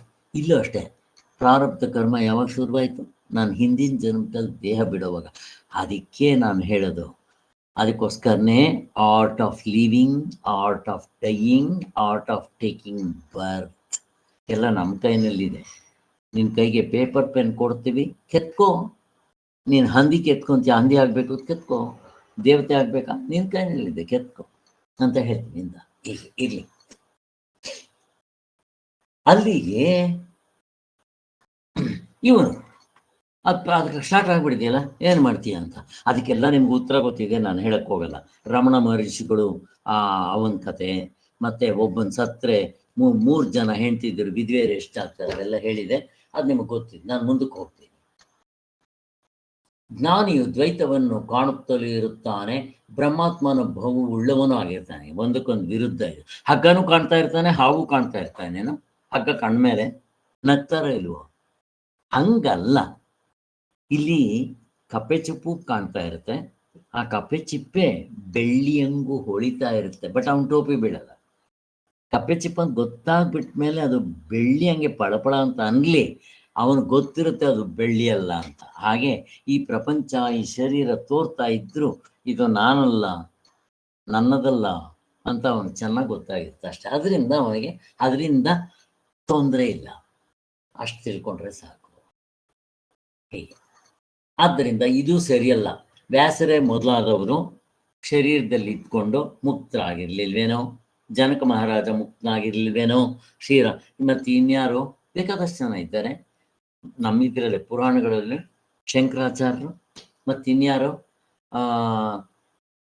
ಸುರೇಶ್ವರಾಚಾರ್ಯರು, ಸಚ್ಚಿದಾನಂದ ಸರಸ್ವತಿ ಸ್ವಾಮಿಗಳು, ಭಗವತ್ಪಾದ, ಬೇಕಾದಷ್ಟು ಜನ ಇದ್ದಾರೆ ಅಂತ ಇಲ್ಲಿ ದೃಷ್ಟಾಂತಗಳು ಕೊಡ್ತಾ ಇದ್ದಾರೆ. ಆದ್ದರಿಂದ ತತ್ವದರ್ಶಿ ಆದವನಿಗೂ ದ್ವೈತ ಪಂಚ ಕಾಣ್ತಾ ಇರ್ಬೋದು, ಬಟ್ ಅದವ್ರಿಗೆ ಏನು ತೊಂದರೆ ಕೊಡೋದಿಲ್ಲ. ಹೀಗೆ ಏಕೆಂದರೆ ಒಂದು ಕಾಲದ ದ್ವೈತ ಕಾಣಿಸ್ತಿರುತ್ತೆ, ಮತ್ತೊಂದು ಕಾಲದ ಕಾಣಿಸೋದಿಲ್ಲ ಅನ್ನೋದು ತಪ್ಪಾಗತ್ತೆ. ಹೀಗೆ ಆತ್ಮನ ಅದ್ವಿತೀಯ ಭಾವಕ್ಕೆ ಚ್ಯುತಿಯುಂಟಾಗಬಹುದೆಂದಾಗುವುದು. ಆದ್ದರಿಂದ ಶರೀರವಿರುವ ತನಗೆ ಪ್ರಮಾತವು ಇದ್ದುಕೊಂಡೇ ಇರಬೇಕಾಗುವುದು ಎಂಬುದು ಅನಿಷ್ಟ. ಹಾಗೆ ಇವೆಲ್ಲ ಹೇಳೋದು ಗೊತ್ತಾಯ್ತು. ಆದ್ದರಿಂದ ಶಾಸ್ತ್ರದಲ್ಲಿ ಹೇಳಿರುವುದರಿಂದ ಅವರು ಅಪರೋಕ್ಷ ಜ್ಞಾನಿಗಳೆಂದು ಇತಿಹಾಸದಲ್ಲಿದೆ. ಯಾರ್ಯಾರು ಮುಕ್ತರಾಗಿದ್ದಾರಲ್ಲ ಅವರ ಅಪರೋಕ್ಷ ಜ್ಞಾನಿಗಳು, ಅಂದರೆ ಕ್ಯಾಶ್ ಅಂಡ್ ಕ್ಯಾರಿ, ಅವರು ಬದುಕಿರುವಾಗಲೇ ಮುಕ್ತರಾಗಿದ್ರು ಅಂತ.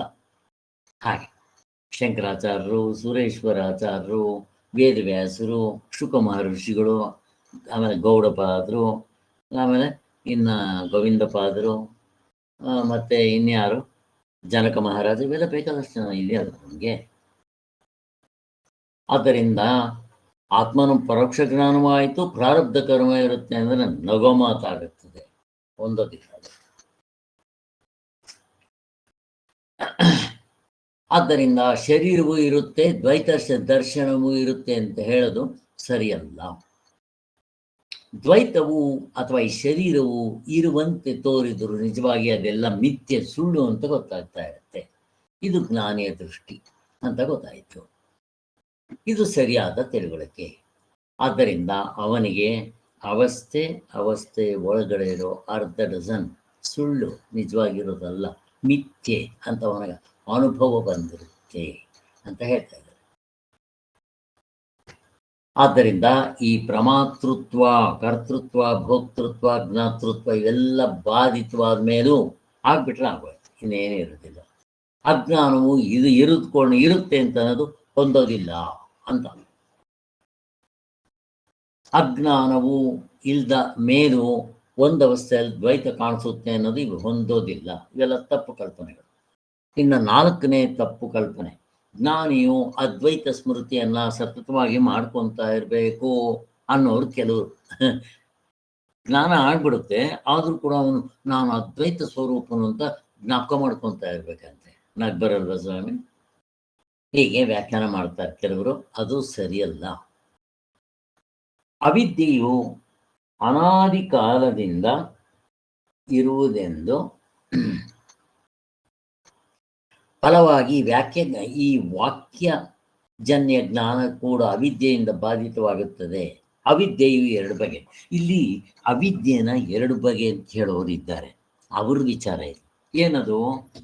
ಅವಿದ್ಯೆಯಲ್ಲಿ 2 ಥರ ಇರುತ್ತಂತೆ. ಒಂದು ಏನದು ಸ್ವಾಭಾವಿಕವಾಗಿ ಇದ್ಕೊಂಡಿರುವ ಅವಿದ್ಯೆ, ಅದು. ಎರಡನೇದೇನು? ನಡುವೆ ಬಂದಿರುವ ಅವಿದ್ಯೆ.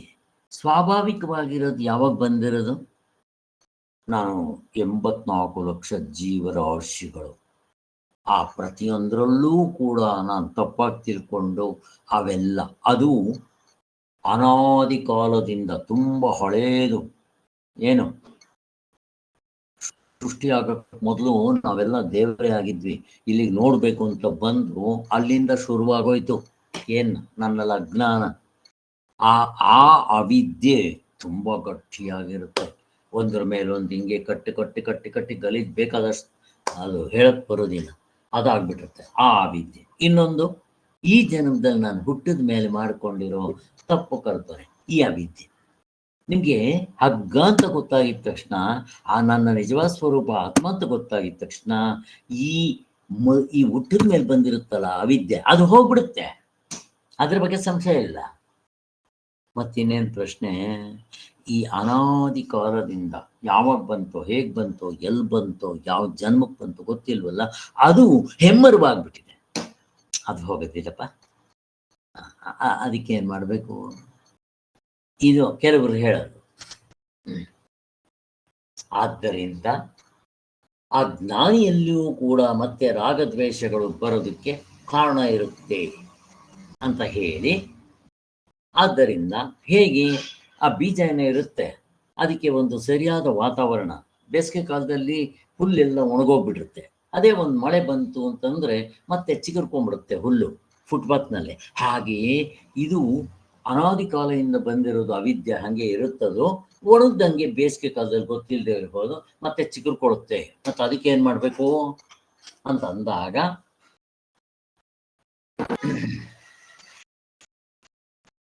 ಅದನ್ನ ಆತ್ಮತತ್ವವನ್ನು ಅರಿತುಕೊಂಡ ಮಾತ್ರದಿಂದ ತೃಪ್ತರಾಗಬಾರ್ದು. ಅದು ಅದ್ವೈತಾತ್ಮನ ಸ್ಮೃತಿಯನ್ನ ಮತ್ತೆ ತಂದುಕೊಂಡು ಅದನ್ನೇ ಮೆಲುಕಾಗ್ತಾ ಇರಬೇಕು. ಹಗ್ಗ ಹಾವಲ್ಲ, ಹಗ್ಗ ಅಂತ ಅದನ್ನು ಗಟ್ ಮಾಡೋದು, ಭಾವನೆ ಮಾಡೋದು, ಅಥವಾ ಅದನ್ನೇ ಮೆಲ್ಕಾಗ್ತಾ ಇರೋದು ಮಾಡಬೇಕಂತೆ. ನಗ್ ಬರುತ್ತೆ ಇಲ್ಲ ಸ್ವಾಮಿ? ನೋಡ್ರಿ ಹೆಂಗಿದೆ, ಹೆಂಗೆ ಹೇಳ್ತಾರೆ ಇವರು. ದೃಷ್ಟಾಂತವನ್ನು ಚೆನ್ನಾಗಿ ಮೆಲ್ಕು ಹಾಕಿರಲ್ಲ. ಏನಮ್ಮ ವಿಶಾಲ, ಮೇನಮ್ಮ, ಕರೆಕ್ಟ್ ಅನ್ಸುತ್ತಾ ಇವು ನೀವು ಕೇಳಿದಾಗ?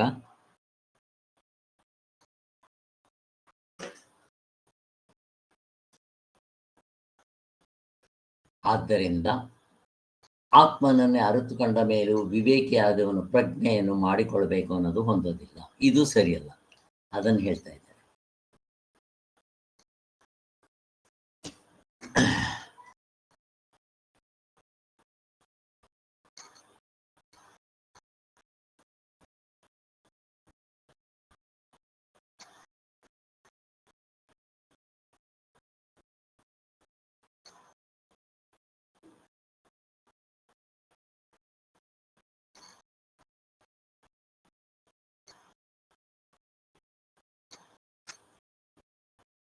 ಲೋಕದಲ್ಲೂ ಕೂಡ ಕಪ್ಪೆ ಚಿಪ್ಪನ್ನು ಬೆಳ್ಳಿ ಅನ್ಕೊಂಡಿರ್ತಾರೆ, ತಪ್ಪಾಗಿ ತಿಳ್ಕೊಂಡಿರ್ತಾರೆ. ಕಪ್ಪೆ ಚಿಪ್ಪು ಅಂತ ಸರಿಯಾಗಿ ತಿಳ್ಕೊಂಡಿದ್ದ ತಕ್ಷಣ ಆ ಬೆಳ್ಳಿ ಅಂದಿಲ್ಲ, ಹಿಂದಿಲ್ಲ, ಮುಂದಿಲ್ಲ, ಅರ್ಥ ಆಗ್ಬಿಡುತ್ತೆ ಇಲ್ಲ. ಕಪ್ಪೆ ಚಿಪ್ಪನ್ನೇ ಅಲ್ವೇ ನಾವು ಭ್ರಾಂತಿಯಿಂದ ಬೆಳ್ಳಿ ಅನ್ಕೊಂಡಿದ್ದು. ಹಾಗೆ ಆತ್ಮನನ್ನೇ ಸರಿಯಾಗಿ ಅರ್ಥಕೊಳ್ಳುವುದರಿಂದ, ಆತ್ಮನನ್ನೇ ಪ್ರಪಂಚವೆಂಬ ಮಿಥ್ಯಾಮಾನದಿಂದ ಕಾಣ್ತಾ ಇದ್ದಾರೆ ಎಂದಿಷ್ಟೇ ವಿವರಣೆ ಸಾಕಾಗುವಾಗ, ಅನಾತ್ಮವನ್ನು ಅರಿಯುವುದೆಂಬ ಜ್ಞಾನ, ಅನಾತ್ಮವನ್ನು ಸರಿಯಾಗಿ ಅರ್ಥಕೊಳ್ಬೇಕು ಅನ್ನೋ ತಪ್ಪು, ಹೀಗೆ ಏನೇನೋ ತಪ್ಪು ಹೇಳ್ತಾರೆ. ಸುಮ್ಮನೆ ಕನ್ಫ್ಯೂಷನ್ ಬೇಕಾಗಿಲ್ಲ. ಆದ್ದರಿಂದ ಲೋಕದಲ್ಲಿ ಪ್ರತ್ಯಕ್ಷಾದಿಗಳು ಪ್ರಮಾಣವೆಂಬ ವ್ಯವಹಾರ ವಿಧಿಯಲ್ಲ. ಅದರಿಂದ ಅನಾತ್ಮ ವಿಷಯಬೇಕಾದ ವಿದ್ಯೆಗಳು ಬೇರೆ ಇದೆ ಎಂದು ಒಪ್ಪಬೇಕಲ್ಲವೆಂದು ಯಾರಾದರೂ ಶಂಕಿಸಬಹುದು. ಆದರೆ ಎಚ್ಚರವಾಗುವ ಮುಂಚೆ ನಿಜವಾಗಿ ಇರುವ ಸ್ವಪ್ನ ನೋಡ್ರಿ. ಈಗ ಅವರೊಂದು ದೃಷ್ಟಾಂತ ಕೊಡ್ತಾ ಇದ್ದಾರೆ. ಈಗ ನಮಗೆ ಕನಸಿನಲ್ಲಿದ್ದಾಗಲೂ ಕೂಡ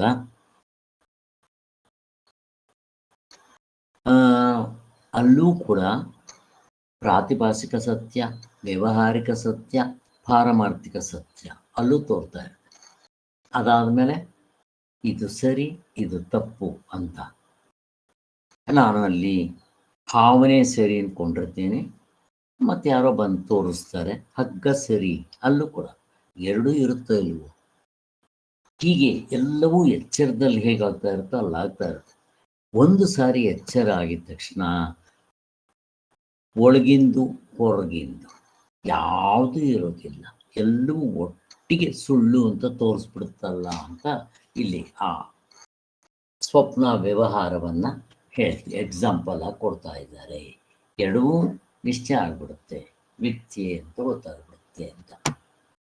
ಇನ್ನು ಅವಿದ್ಯೆಯಿಂದ ಉಂಟಾಗಿರುವ ರಾಗದ್ವೇಷಗಳು ಜ್ಞಾನಿಗಳಲ್ಲಿ ಇರುವಂತೆ ಕಂಡು ಬರುತ್ತೆ.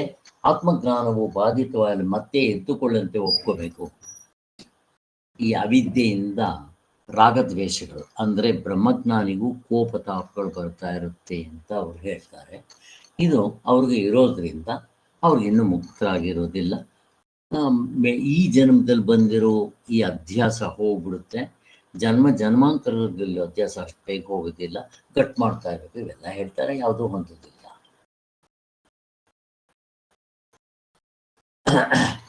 ಈ ಮಹತ್ವವು ವಾರ್ತಿಕಕಾರರ ಹಿಂದೆ ಇತ್ತು.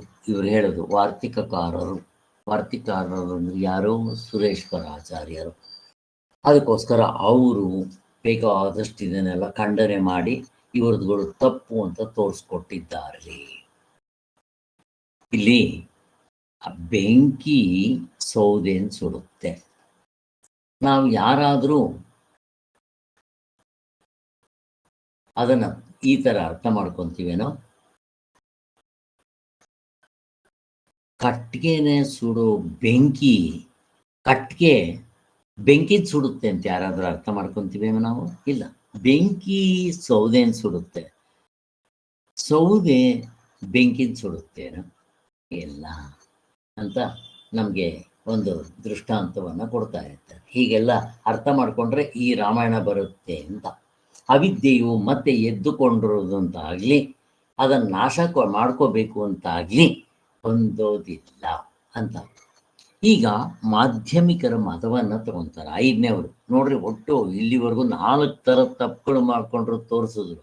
ಈಗ 5ನೇವರು ಮಾಧ್ಯಮಿಕರು ಅಂತಂದ್ರೆ ಬುದ್ಧಿಸಮ್ನವರು. ಇವರು ಕೂಡ ಏನು ತಪ್ಪು ಮಾಡ್ಕೊತಾರೆ ಅಂತ ಅವರು ಏನು ಹೇಳ್ತಾರೆ ಅಂದರೆ, ಒಳಗಿರುವುದು ಶೂನ್ಯವೆಂದು ಕಂಡುಕೋ, ಹೊರಗೆ ತೋರುತ್ತಿರುವುದು ಶೂನ್ಯವೇ. ನಮ್ಮಲ್ಲಿ ಒಳಗಡೆ ಇರೋದು ಆತ್ಮನ ಕಂಡುಕೋ, ಹೊರಗಡೆ ಎಲ್ಲಿ ನೋಡಿದ್ರು ನೀನು ಆತ್ಮನ್ನೇ ಕಾಣ್ತೀಯ ಅಂತ ನಮ್ಮಲ್ಲಿ ಹೇಳಿದ್ರೆ, ಇವರು ಒಳಗಡೆ ನೀನು ಫಸ್ಟ್ ಶೂನ್ಯವನ್ನು ಕಂಡುಕೋ ಅಂತಾರೆ. ಅಂದರೆ ಅಲ್ಲೇನು ಒಳಗಡೆ ಏನೂ ಇಲ್ಲ ಅಂತ. ಕೊನೆಗೆ ಹೊರಗಡೆ ಹೊರಗಡೆ ಅಂದರೆ ಏನು? ಅವಸ್ಥೆಗಳ ಎಚ್ಚರ, ಕನಸು, ನಿದ್ದೆ, ಇವು ಹೊರಗಡೆ, ಇವುಗಳು ಶೂನ್ಯ ಅಂತ ತಿಳ್ಕೋ ಅಂತ ಅವರು ಹೇಳಿದ್ರು. ಹೊಂದುತ್ತಾ ಇದು? ಹೊಂದೋದಿಲ್ಲ. ಇದು ಹೀಗೆ ಎಲ್ಲವೂ ಶೂನ್ಯವೆಂದು ಭಾವಿಸಿಕೊಳ್ಳುವನು ಕೂಡ ಯಾರೂ ಇರುವುದಿಲ್ಲ.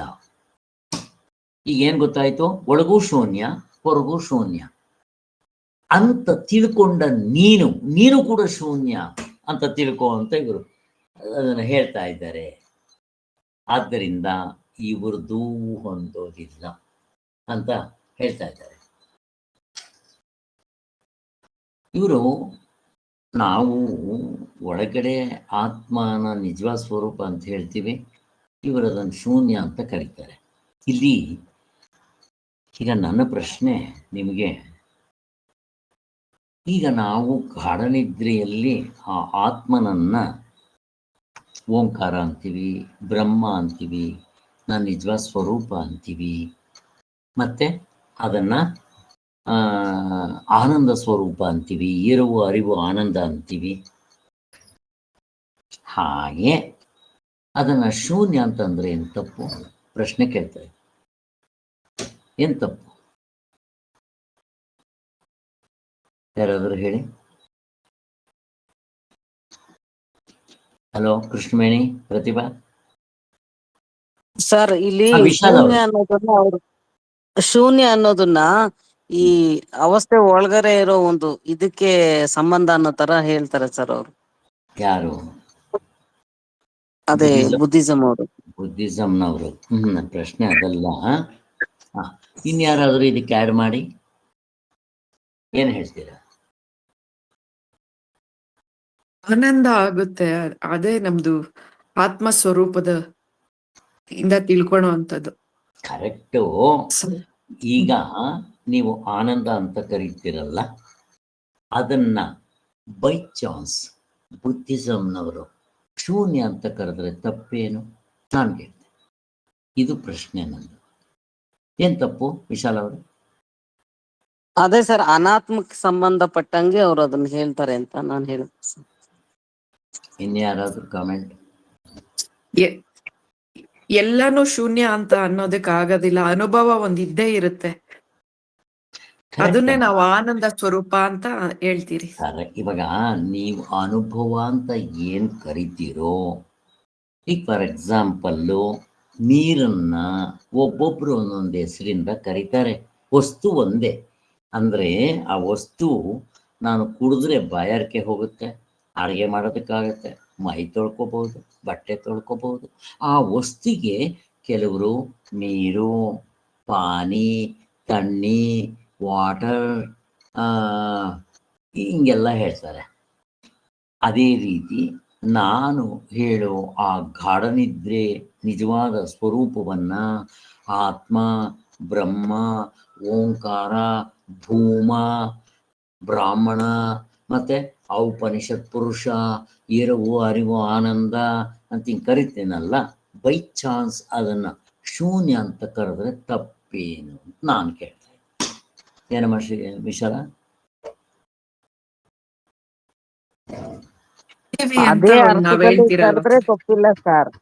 ಆದ್ರೆ ಅವರು ಆ ಈ ದೇಹದಲ್ಲಿ ಆಗೋ ಇದನ್ನ ಹೇಳ್ತಾರಲ್ವ ಸರ್, ಅಂದ್ರೆ ಈ ಭೌತಿಕ ಶರೀರಕ್ಕೆ ಸಂಬಂಧಪಟ್ಟಂಗೆ ಹೇಳ್ತಾರೆ. ಈಗ ಏನಮ್ಮ ಪ್ರತಿಭಾ, ನೀವೇನೋ ಹೇಳ್ತಾ ಇದ್ದೀರಿ, ಹೇಳಿಮ್ಮ.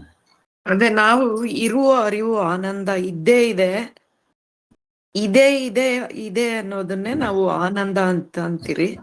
ಅದು ಸಾಕ್ಷಿ ಸ್ವರೂಪ, ಸಾರ್ವತ್ರಿಕ ಪೂರ್ಣಾಂಬದಿಂದ ಎಲ್ರಿಗೂ ಗೊತ್ತಾಗತ್ತೆ. ಆ ತರ ನಾವ್ ಹೇಳ್ತೀರಿ. ಆಮೇಲೆ ನಾವು ಅಧ್ಯಾರೋಪದ ಮಾಡ್ತೀರಿ. ನನ್ನ ಪ್ರಶ್ನೆ ನೀವಿಬ್ರು ಅರ್ಥ ಮಾಡ್ಕೊಂಡಿಲ್ಲ. ಏನಮ್ಮ ಅದೇ ಕೃಷ್ಣ? ಅವ್ರು ಶೂನ್ಯ ಅಂತಾರೆ, ನಾವೂನು ಹಂಗೆ ಕರೆದ್ಬಿಡ್ಬೋದಲ್ವಾ ಅಂತ ನೀವ್ ಕೇಳ್ತಾ ಇದ್ದೀರಾ. ಅಂದ್ರೆ ತಪ್ಪೇನು ಅಂತ ನೀವ್ ಹೇಳ್ತಾ ಇದ್ದೀರಾ. ಆನ್ಸರ್ ಏನ್ ನಿಮ್ದು? ನಾವು ಆತ್ಮನ್ ಸತ್ಯ ಅಂತೀವಿ ಸರ್, ಪ್ರಪಂಚ ಏನು ಇಲ್ಲ ಅಂತೀವಿ. ಅವರು ಏನು ಇಲ್ಲ ಅಂತಾನೆ ಅಂದ್ಬಿಡ್ತಾರೆ. ಏನು ಇಲ್ಲದೆ ಇರೋದ್ರಿಂದ ಹೆಂಗೆ ನಾವು ಆತ್ಮನ್ ಸತ್ಯನ ಇಟ್ಕೊಂಡು ಏನು ಇಲ್ಲ ಅಂತೀವಿ. ಕರೆಕ್ಟ್ ಅಮ್ಮ. ಈಗ ಅವರೂ ಕೂಡ ಎಚ್ಚರ ಸುಳ್ಳು, ಕನಸು ಸುಳ್ಳು, ನಿದ್ದೆ ಸುಳ್ಳು, ನಾಲ್ಕನೇ ಅವಸ್ಥೆ ಸುಳ್ಳು. ನಾವ್ ಇನ್ನೊಂದು ಜ್ಞಾನ ಅನ್ನೋ ಅವಸ್ಥೆ ಇಟ್ಕೊಂಡು ಇದೆಲ್ಲ ಸುಳ್ಳು ಅಂತೀವಿ. ಅವ್ರು ಅದು ಇಟ್ಕೊಂಡಿಲ್ಲ ಸರ್. ತೋರ್ಬೇಕಂದ್ರೆ ಅದು ಇರ್ಲೇಬೇಕು ಅಂತ ನಾವ್ ಅಂತ ಹೇಳ್ತೀರಿ. ಪಾರಮಾರ್ಥಿಕ ಒಂದ್ ಇದ್ದೇ ಇದೆ ಅಂತ ನಾವ್ ಹೇಳ್ತೀರಿ. ಏನು ಇಲ್ಲ ಅಂತ ಹೇಳಕ್ಕಾಗಲ್ಲ. ನನ್ನ ಪ್ರಶ್ನೆ ನೀವು ಅರ್ಥನೇ ಮಾಡ್ಕೊಂಡೆ. ಈಗ ಅವರು ನಮ್ಗಿಂತ ಚೆನ್ನಾಗಿ ಪ್ರಪಂಚ ನಿಜವಾಗ್ಲೂ ಇಲ್ಲ, ಕನಸಿಲ್ಲ, ಎಚ್ಚರ ಇಲ್ಲ, ನಿದ್ದೆ ಇಲ್ಲ, ತುರ್ಯ ಇಲ್ಲ. ನಾವು ಹಂಗೆ ಹೇಳ್ತಿರ್ತಾನೆ, ತುರ್ಯ ಸತ್ಯವಾಗಿದೆಯೇನೋ? ಇಲ್ಲ, 4 ಮಾಯಾ ಅವಸ್ಥೆಗಳ ಅಂತ ಹೇಳ್ತಾರೆ. ನಾನು ಬೈ ಚಾನ್ಸ್ ಆ ಆತ್ಮನಿಗೆ ಇಷ್ಟು ಹೆಸರುಗಳು ಹೇಳೋದ್ರಿಂದ ಬೈ ಚಾನ್ಸ್ ಆ ಅನುಭವಕ್ಕೆ ಅವರು ಶೂನ್ಯ ಅಂತ ಕರೆದ್ರೆ ಏನೂ ತಪ್ಪಿಲ್ಲ. ಈ ಸ್ವಾಮಿಗಳು ಒಪ್ಕೊಂಡಿದ್ದಾರೆ. ಇಲ್ಲಿಲ್ಲ, ಕೊನೆ ಇದರಲ್ಲಿ ಇದ್ರ ಬಗ್ಗೆ ಚರ್ಚೆ ಮಾಡ್ತಾರೆ, ನಾವು ಅವಾಗ ಯೋಚನೆ ಮಾಡಿ ಇದು ನಾವು ಅಷ್ಟು ಅರ್ಥ ಮಾಡ್ಕೊಳ್ರಿ. ಎಲ್ಲ ಬಿಟ್ಬಿಟ್ರೆ ಅವ್ರು ಶೂನ್ಯ ಅಂದರೆ ಏನೂ ಇಲ್ಲ, ಆ ಥರ ಅವ್ರದ್ದು ಮಾಡ್ಕೊಂಡಿದ್ದಾರೆ. ನೋಡ್ರಿ ಎಷ್ಟು ಚೆನ್ನಾಗಿ ಹೇಳ್ತಾರೆ. ಅವ್ರ ಪ್ರಕಾರ ಎಚ್ಚರ ಸುಳ್ಳು, ಕನಸು ಸುಳ್ಳು, ನಿದ್ದೆ ಸುಳ್ಳು. ಕರೆಕ್ಟು. ಆ ಒಂದು ಹಗ್ಗ ಒಂದೇ ಸತ್ಯ, ಮಿಕ್ಕಿರೋದು ಯಾವುದೂ ಇಲ್ಲ. ಹಾಗೆ ಈ 4ನೇ ಅವಸ್ಥೆ ಸುಳ್ಳು ಇಲ್ಲ, ನಾವು ಹಂಗೆ ಹೇಳ್ತೀವಿ. ನಾವು ಏನೋ ಆತ್ಮನಿಗೆ ಬೇಕಾದಷ್ಟು ಹೆಸರುಗಳು ಹೇಳ್ತೀವಿ, ಅದ್ರ ಬದಲು ಶೂನ್ಯ ಅಂತ ಇಟ್ಕೊಂಡ್ರೆ ತಪ್ಪೇನು ಅಂತ ಏನೂ ಇಲ್ಲ ಅಂತಾರೆ. ನೀವೇನಾದರೂ ಆ ಥರ ಅರ್ಥ ಇಟ್ಕೊಳ್ಳೋಂಗಿದ್ರೆ ಗೋ ಹೇಡ್, ವಿ ಅಗ್ರಿ ಅಂತ ವೇದಾಂತಿಗಳು ಹೇಳ್ತಾರೆ. ಅವನು ಅರ್ಥ ಇಟ್ಕೊಂಡಿಲ್ಲ.